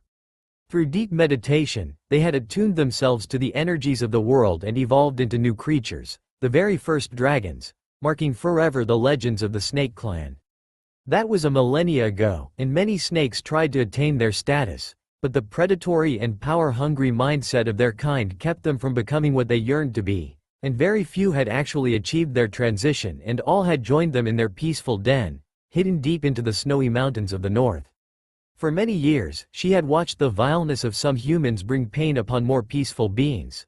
Losing her mate to a power-hungry fool centuries ago, she had long lost any hope to see men come to peace. Yet, as her road came to an end, a glimmer of hope had appeared. A fragile, weak-looking Hinata glared her firstborn down. She had come to her, her words were sincere, her voice even, her eyes unyielding, her dream generous, her heart pure. She was willing to bring peace to this war-struck land, to make it her home, to save the lives of countless strangers, because it was the right thing to do. Hebiko had gazed into her eyes and soul, and she had seen the pain she had gone through, the will to spare others from it. She didn't need more. Her children had joined the fight, their roars enough to win entire battles, their might displayed only against the most crazed and powerful warlords. She could have called upon their might to win easy victories and take the land as hers by sword and bow in a year, but she had chosen to go the hard way, using her mind and tongue to bring entire countries to her side, fighting most of her battles herself along with her armies. Hebiko and her 5 children had been there at her wedding. Her mate had been allowed to sign the summoning contract, one created especially for Hinata and her line. She considered the young human her friend, so when her son mentioned her journey back west to find her long-lost love, she immediately decided she would be the one carrying her. All these thoughts drifted through her mind as the storm dissipated in her wake. She could feel the awe-filled gazes of the humans working in their fields far below, her 3 passengers on her head, a focal point of natural energy far on her left, beyond the horizon, which she recognized as Mount Myoboku, home of the Toad clan. They flew over the Earth country an hour ago and would soon reach Wave country. Gazing on the horizon, Hebiko's gaze settled on the little bustling point that was Konoha. They would soon fly over it. "Hinata-chan," spoke the serpentine being in her calm feminine voice. "Yes, Hebiko-sama? Konoha is there. Any thoughts on your mind you would like to share? I do not wish to dwell on what was. My mind is turned toward the future. I no longer feel any attachment to this village, nor do I hate it." "Very well. We will arrive in about another hour. Thank you, Hebiko-sama. Do not thank me, little one. You gave me some hope for the future and an occasion to stretch my limbs." Even through the raging wind around them, she could still hear Hinata's soft giggle. Deciding to do her best to reunite her friend with her lost love, she took even more speed, letting out a mighty roar as she flew over Konoha, mentally enjoying the possible reactions of the people below. Asuma Sarutobi was walking in the peaceful streets of Konoha, his 3-year-old son in his arms and his wife at his side. It was a beautiful day, everything was calm and the threat of war had all but disappeared thanks to the work of the very one Konoha had scorned, one Naruto Uzumaki. While a philosopher would have talked for hours about whatever this irony could make him think of, Asuma wasn't a philosopher, he was a man that wanted to enjoy his day with his family, nothing more. Suddenly, all this peace was shattered by a roar from high above. Looking at the sky, everyone in the street, hell, in all of Konoha, could see a snake-like creature fly through the sky at tremendous speed. Around them cries of fear and anguish were heard. Panic began to take hold as civilians hurried toward the shelters and children cried. But the ninja population stayed still, warily looking at the passing dragon. Seeing their protectors stand unmoving somehow calmed the civilians, and the panic ceased. Comforting his son, Asuma looked worriedly at the now disappearing dragon. I think it was headed to Wave. Hokage-sama left for a diplomatic meeting there with an imperial envoy some time ago, didn't she? Yeah, you think there might be a connection? Asuma, the dragon is the emblem of the Empress herself. And she's told to be able to summon them. You think, oh boy, if this meeting goes awry, we're doomed. At least, you aren't doomed today since you watched your tongue. Asuma smiled nervously. He certainly didn't want to anger his wife by throwing profanities near their son. The good news being, he was getting quite proficient at keeping his tongue in check. With a sigh, they resumed their walk, but worry still lingered in the corner of their minds. Hinata laughed softly atop Hebiko's head. She couldn't believe such ancient and powerful creature was still pulling these kinds of pranks. Looking at her 2 companions, she smiled. They were sound asleep, cuddled up to each other. They both wore a dark yellow armor on their torso with shoulder pads of the same color. Underneath it, they wore a long-sleeved black coat falling on their tights and back and black pants. Their outfit was completed by black sandals. One had black hair tied up in what one could call a pineapple tail and the other had long flowing brown hair, their lower faces concealed by skin-tight cloth masks. They came to the west sometime after her, but they hadn't met again before a few years, and by that time, she already was a powerful and respected general. Since then, they hadn't left her side, always fighting for her, to help and protect her. Hinata felt she was blessed to have such friends. Bringing her eyes back on the horizon, she turned her mind to her 2 loves, happy she would soon see them both again. And if I know Fu, she'll probably have failed to stop herself from going too far. Looks like I won't have first dibs on Naruto-kun.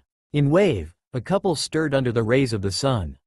Letting out a contented sigh, Fu snuggled a bit more into Naruto. The hermit, absent-mindedly caressing her back, couldn't help but feel like there was someone missing, but he refused to voice these thoughts. Deciding to take his mind off of this, he thought about the treaty between the lands of fire and wind and the empire. They had negotiated everything and the treaty had been signed just the day before. All in all, yesterday had been a good day. And a very good night too. Naruto, yeah, thank you. Huh? I should be the one thanking you. No, Sai, in fact, you're the first man I had willingly. Hearing this, Naruto fell silent, the meaning of Fu's statement hitting him full force. Once he had somewhat digested the information, he pulled her closer to him, into his loving embrace. This seemed to comfort Fu enough, as she began to talk. It was 2 years and a half ago. The war was nearing its end, we just had a couple warlords left to go. One day, me and my guard left to scout the zone, like we already did hundreds of times before, but this time, we got caught in an ambush, sleeping gas. We had no time to react. When I woke up, I was trapped in the warlord's dungeon. For hours. I was trapped in this hell for 4 days. Haim had to come herself to save me. I lost 6 friends in that hell. And the remaining 4 have never been the same. Neither have I. Fu-chan, I'm sorry. Why? For the first time, I can touch a man without thinking of those monsters. Yeah, I guess that's good, but what about the Empress? Fu looked in his eyes, uncertainty written on her face. Biting her lip for a moment, she came to a decision. Naruto-kun, I'm about to tell you something I shouldn't, I'm doing it out of love. For you, but also for her. I don't want to see you beating yourself up when you shouldn't. No, let me finish. I know full well where Hinata Hyuga is. I married her. Why, you mean? Hinata-chan is. Yes, she's the Empress. And before you begin hating yourself for what we did last night, that was part of our plans for the future, well, mostly. Haim-chan was supposed to have first dibs but, haha, we got a bit carried away, said Fu with a sheepish grin. What do you mean, part of your plans for the future? Well, Hinata's feelings for you never disappeared and, I, kinda, crushed, on the description of you she gave me. Answered Fu with a blush. Naruto stared at her bewildered. Are you telling me you two were planning on sharing me? Yeah? Fu looked nervously at him, wondering if he would be mad or would look at her and Hinata like they were disgusting perverts. Naruto thought about it for a few moments, still having troubles wrapping her mind around the possibility. But, how can you be sure Hinata will like me as I am now? I've changed so much. Naruto-kun, do you trust me? Naruto looked at her and, after barely a second to think, nodded. Then believe me when I say she's going to love you now even more than she did before. Oh, okay. Silence settled in the room. Fu was a bit worried. Naruto still looked a bit troubled by this all and she was worried that he might react by rejecting them, the only comforting note being Naruto's arms still wrapped around her. To her relief though, Naruto progressively relaxed and a small smile came to his lips. So, I'm gonna get twice the love, huh? Fu instantly brightened at hearing this. Twice? Oh come on, we aren't greedy. She said with a cheesy grin before snuggling deeper into his arms and purring in his ear. We're gonna give you much more. A shiver went down his spine as Fu's hands began to caress his body again. Fu-chan? What if someone from Konoha comes in? They're gonna ask questions and I doubt any of us wants to answer. Fu thought about it for a few moments before sighing. Guess you're right. I'm gonna go to the hotel and get change. You wait for me for breakfast? Okay. Anything you want? The pastries are quite good. No, nothing particular, I trust you. And you'd better take something filling, Haim could arrive anytime now, and after what we did last night. Well, I guess you can imagine. Images filled Naruto's head as a trickle of blood fell from his nose. With a giggle, Fu got up and quickly got dressed. Leaving a peck on his lips, Fu went to the window. I'll be right back, you'd better behave, love. And, with a wink, she was gone. Naruto stayed there for a few moments before sighing, smiling and making his way to the shower. I have the feeling that, by the end of this day, I'm gonna be very happy or very tired. Maybe both? Tsunade stared in awe and fear as the mighty beast glided toward the earth. At first, she had thought Orochimaru's twisted experiments had come back to haunt them in the form of a flying snake. But she soon understood it was one of the legendary dragons rumored to support the blind empress. Looking at her right, she saw Gaara and the recently arrived Taki envoy. They were here for Fu, and with a high-ranking official of the empire around, maybe the empress herself, it was doubtful they would get what they wanted. The arrival of the majestic creature had caused such a ruckus that nearly every inhabitant of the island had come to see, Naruto of course being among them. Soon after, Fu had arrived and surprised everyone by her choice of dress. A dark green yukata that showed off her figure. As the emerald beast lowered itself to the ground, 3 figures were apparent on its head. Soon, the dragon had landed, her head still towering some 16 feet above the ground. The 3 passengers leapt to the ground, landing gracefully. There were 2 women and a man. The obvious leader, the woman in a night blue yukata, then turned to the towering beast and bowed humbly. "Thank you for your help, Hebiko-sama." The chuckle that escaped the now-named dragon was surprisingly soft for a creature so big and powerful, her voice strangely akin to that of a grandmother. "Do not fret, little one, after all you've done for my old heart, it is only normal that I help you. Now, you should go on with your endeavors, your mate is nearly bouncing around the place." With a giggle, the veiled figure turned to the crowd just in time to intercept a flying and smiling Fu. "Haim-chan, I missed you." With a chuckle, the Empress hugged her wife back, enjoying the warmth she had missed for so long before murmuring in her ear. "I missed you too, Fu-chan." Looking at the crowd, she saw a blond man wearing a kimono and a cloak come forward, smiling calmly, even though her eyes could notice eagerness in his steps. She told him, "Huh?" Looking at his face, Hinata couldn't help but be happy her veil was still in place. She could feel a blush like she hadn't had in years crawl up her face. "Oh dear Kami, he became quite handsome." Her gaze fell on his lips, they were curved upward in a small knowing smile. Once before her, he bowed low, softly grabbing her hand and bringing it to his mouth, leaving a fleeting kiss on her fingers. "Empress Sama, it is my pleasure to welcome you to Wave Country. I hope the facilities will be to your taste, even though we don't have the utmost luxury." At this, Hinata scoffed. "Please Naruto-san, I fought 4 years in a war. As long as there is a bed, it will do." The former heiress marveled at the ease with which she answered him. Never before had she been able to talk so freely to him, and she was going to enjoy this. With another dazzling smile, Naruto took a step back, but before he could talk, the male bodyguard of the Empress did. And his voice caused each and every one of the rookies 9 to widen their eyes in shock. "My lady, permission to act freely." "Granted." In an instant, Naruto was tackled to the ground by the other guard. As she rose back, she quickly pulled her mask down, revealing one Ayame Ichiraku. "Naruto, I missed you. Did you miss your big sis? I hope you did. We heard of those treaties you signed, it's awesome. Dad and I knew you'd be awesome. I hope you're gonna come and visit.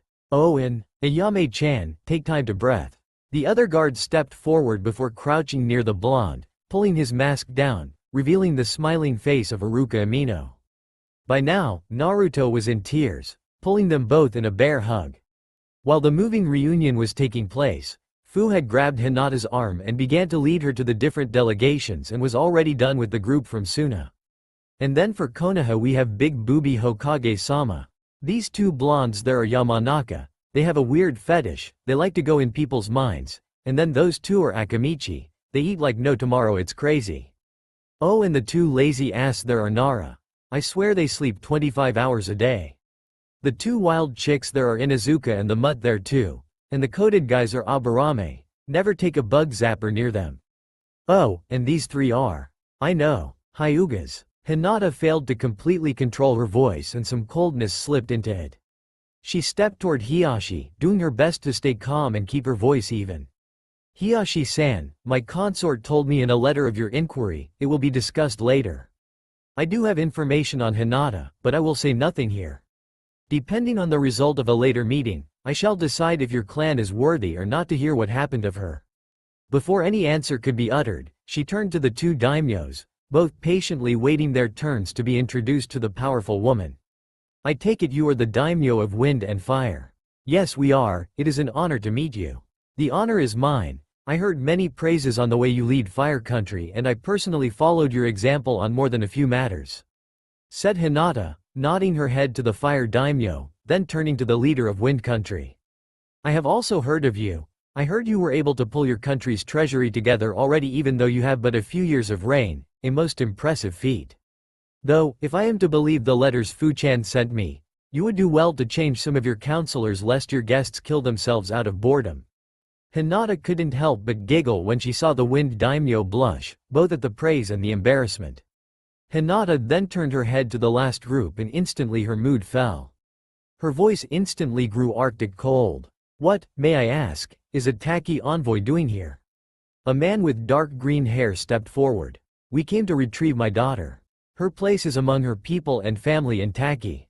Fu's answer was to give him the finger, her face marked with anger. "Screw you, old man. If you think I'm going back to this hellhole, then you're even more of a fool than you were before I left." The man turned his gaze to Fu, frowning. "You will show me respect. I am your father." "Oh really? When did you learn? 'Cause 6 years ago you sure as hell weren't. You want me to go back to Taki? Well, bring my word to the fool that is your brother. If I ever set foot in Taki again, it will be to burn it to the ground." Silence had fallen on the crowd as all watched over the exchange. The 8 Taki shinobi knew they were outnumbered and so outpowered it wasn't funny anymore. Their only hope was to use diplomacy to bring Fu back. Fu's father then pulled his biggest trick out of his sleeve. "Listen, Fu-chan, I know your mother and I made many mistakes, but we want to atone. We realized how much we were wrong when your brother was born. Don't you want to meet your 4-year-old brother? A boy born to strangers is a stranger too. I have no family ties to you, or anyone in Taki. Get the hell out of here before I bijudama your ass into oblivion." There was such coldness in her voice, such hatred, only the biggest of fools wouldn't have understood.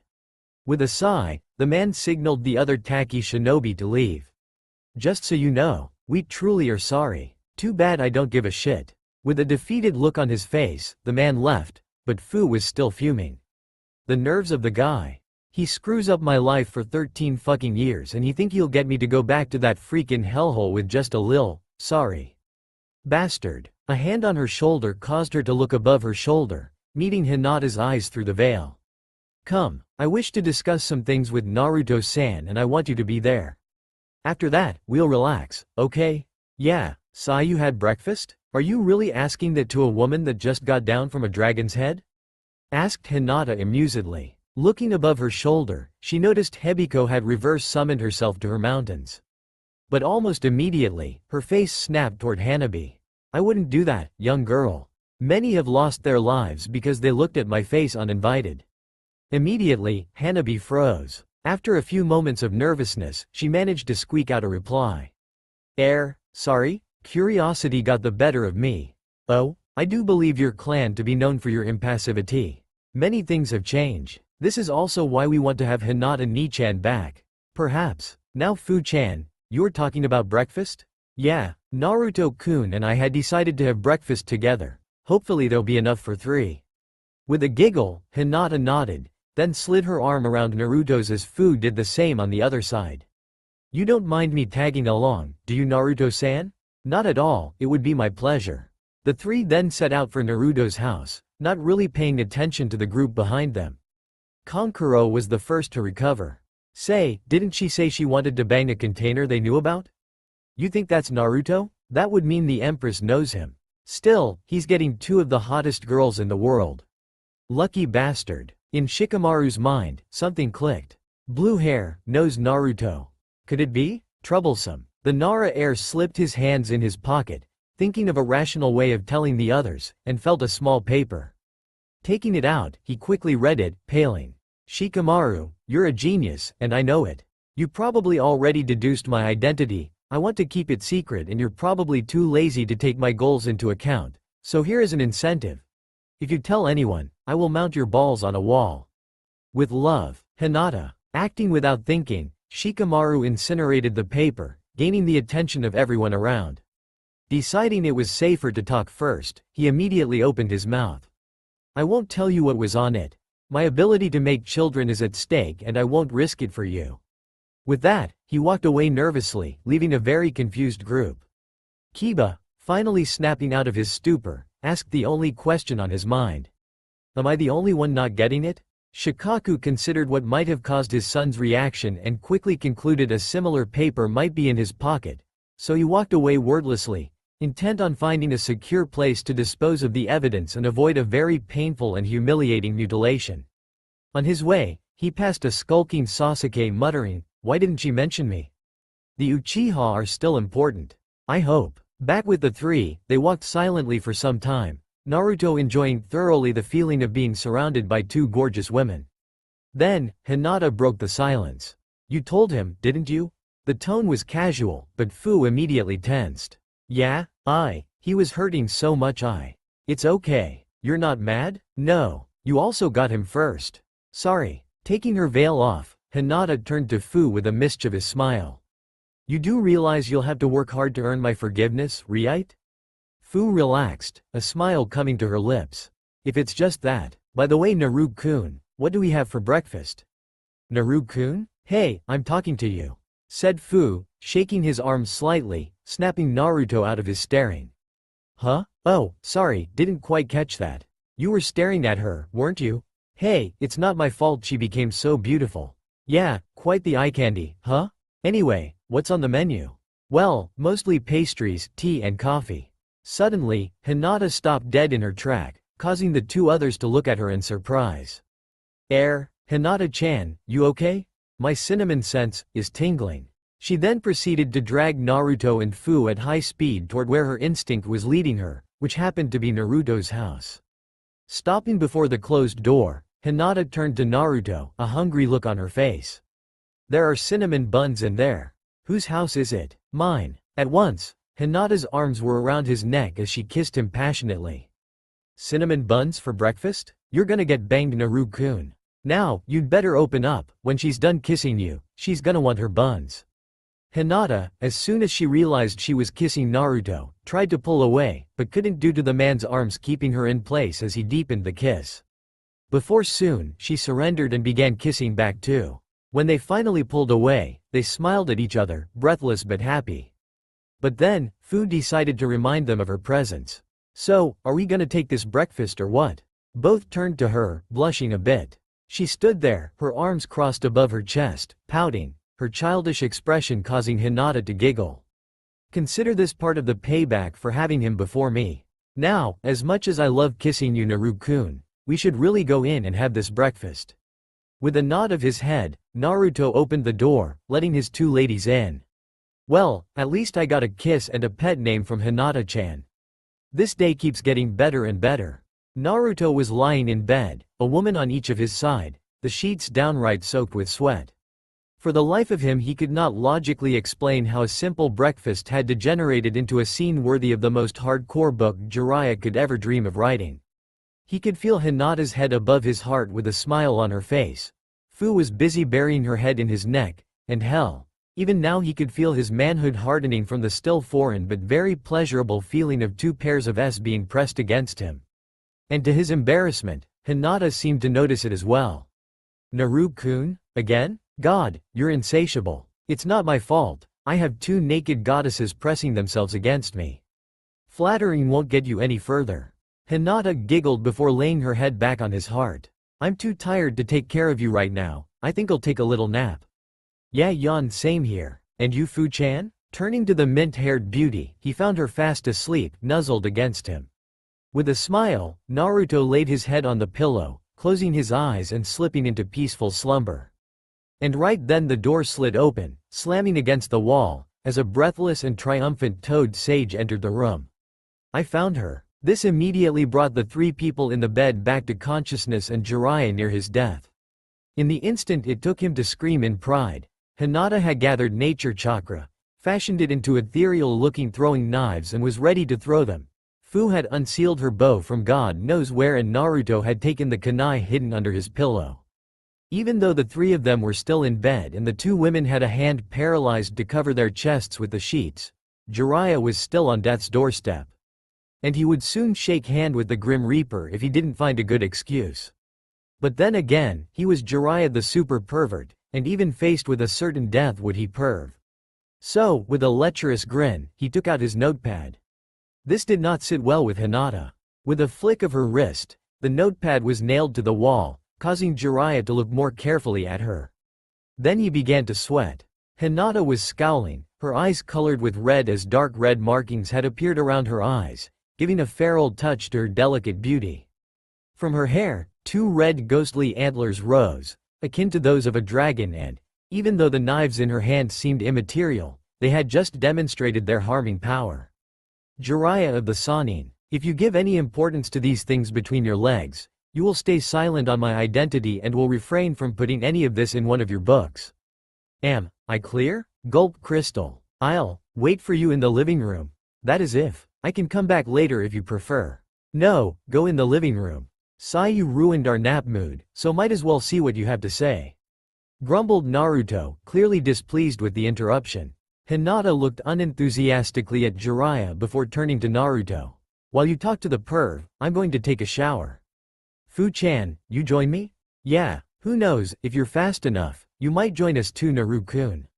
With a wink and a giggle, Fu grabbed her yukata before looking toward the door where Jiraiya was looking at them, a bit of drool coming out of his grinning mouth. A vein popped on Fu's forehead. You'd better be in the living room before I get up or Haim-chan's threat will look like a walk in the park compared to what I'll do to you. As soon as she had closed her mouth, Jiraiya had disappeared from the doorway. With a satisfied smile, Fu got off the bed and put her clothes loosely on her, as did Hinata, and they walked to the bathroom. Naruto, with yet another sigh, got up, dressed quickly and went to the living room, sitting in front of his perverted godfather. Okay, what exciting news do you have for me? Well, now it's a bit late, but I was here to tell you I had found your little Hyuga. But it looks like she found you too. Yeah, anything else? Well, I thought you'd want to know in. I really didn't expect her to be there. Just so you know, I saw the Hyuga on the way and she's getting restless. Your little girlfriend would do well to talk to him or there's bound to be trouble. She'll deal with him when she so chooses and the way she wants. I'll try to advise her, but the choice still belongs to her. Jiraiya nodded. His gaze then fell on some discarded pastries. You have plans for these? I didn't have breakfast. Help yourself. I'm going to have my shower. Stop that line of thoughts right there. Without another word, Naruto disappeared in his room, leaving a pouting Jiraiya. After throwing the perverted sage out of the house, the three realized they had spent the whole morning having fun together and so decided to have lunch. Hinata insisted on cooking and, Fu's praises helping, Naruto accepted to taste her cooking for himself. To say Naruto loved her cooking would be the understatement of the millennium. After lunch, Hinata finally accepted to see the Hyuga representatives, but under her own terms. Meaning, with her face veiled and her two lovers nearby to help restrain her if need be.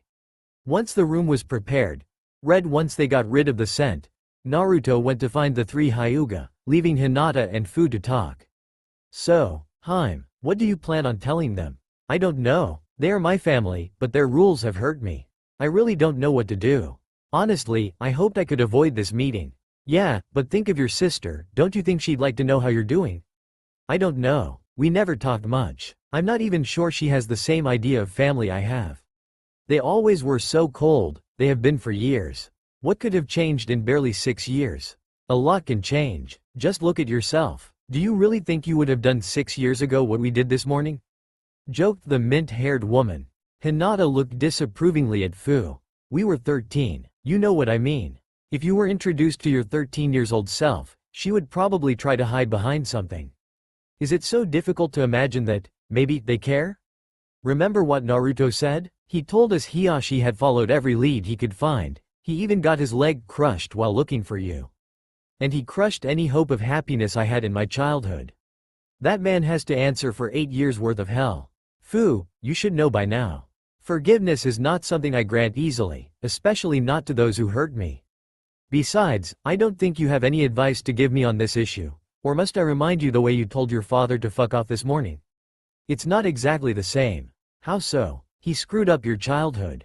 Well, my father did the same. He's lucky I even let him talk. My father threw me out when I was 4. I doubt Hiashi did the same. And while it's true he regularly beat you up, you never left this training on the verge of death. Am I wrong? Fu, I made up my mind. They should have cared when I was still in Konoha. And Naruto? He cared. He fought for me in the Chunin exams. Are you sure it wasn't his sense of justice? Are you sure he wouldn't have done that for anyone? Hinata tried to answer, but no retort came to her lips. Anger began to boil in her as she shot a glare to her wife. But it receded as soon as it came and Hinata's gaze lowered. So, you think he pretends to love me? It would all be a lie to avoid hurting me? Whispered the former Hyuga. Fu began to panic slightly, rushing to comfort the depressed empress. No, of course not, you know he loves you. I'm sorry, I didn't use the right words. What I mean is, you don't know how important something really is until you lose it. It's the same with people. What I'm trying to say is, everyone you knew had a shock when you were banished, including your clan, so they probably miss you. At least, give them a chance. I understand, but if I must give them another chance, then why didn't you give one to your father too? Because he didn't give a damn. I had some time to gather some information, and Taki didn't even lift a finger after I left. They didn't care about where I was until Iwa threatened them on a border issue. They want my power, not me. But your father doesn't want to force you back into Konoha, he just wants to make your life better.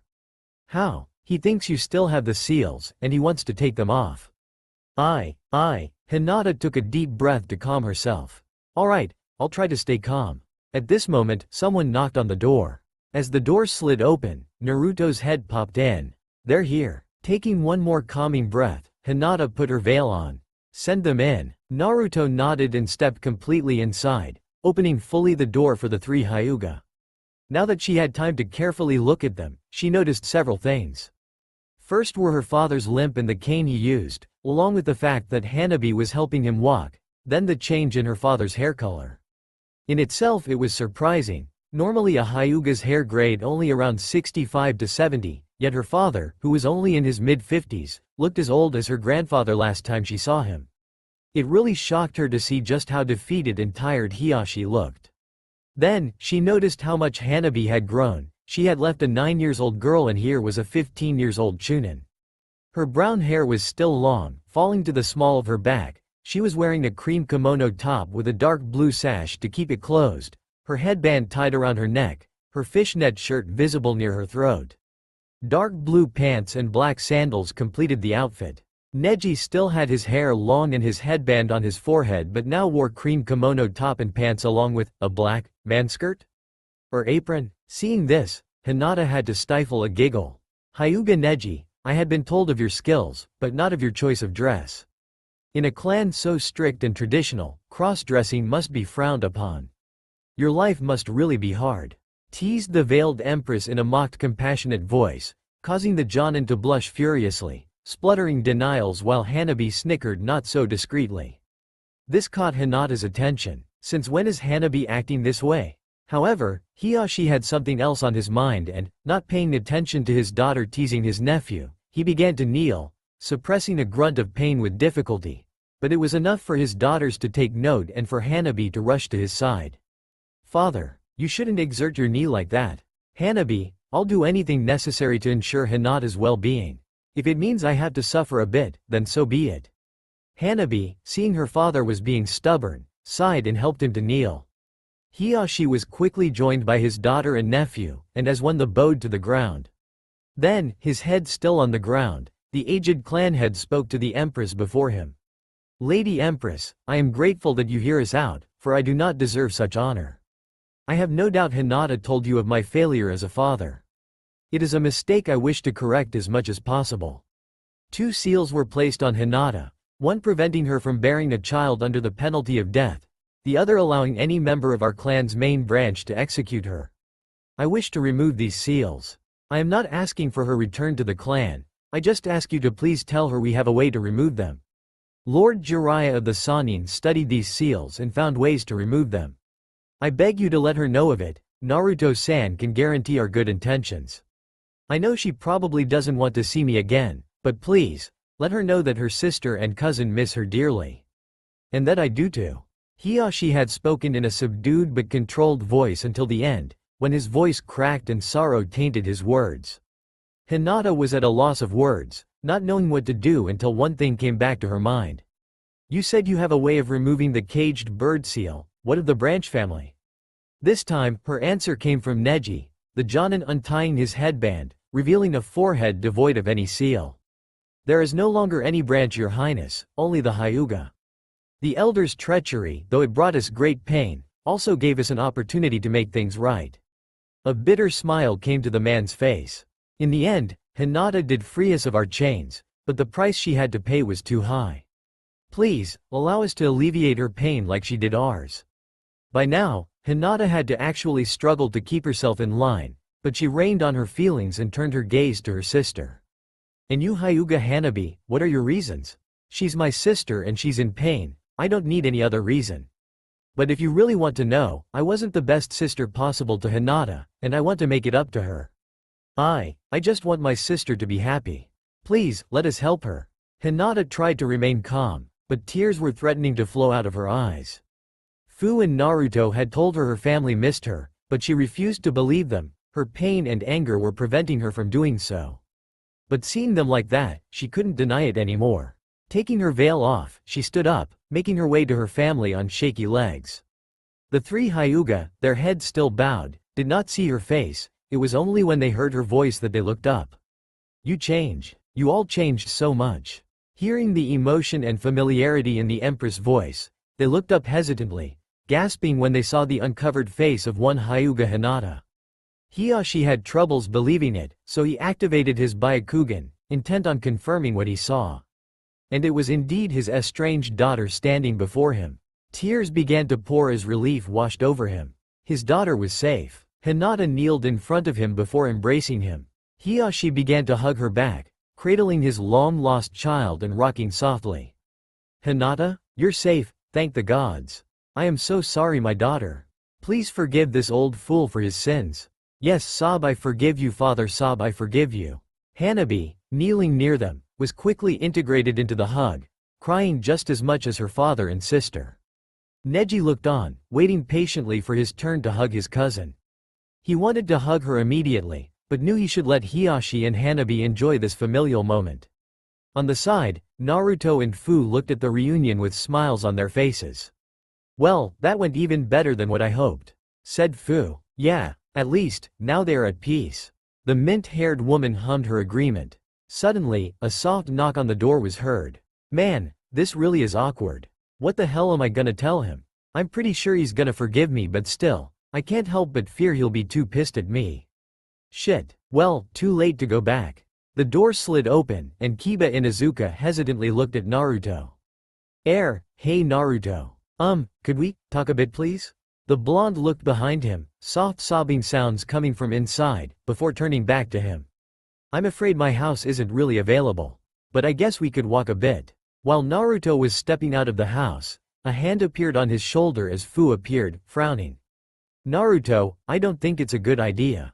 The guy visibly has a thing for hurting you."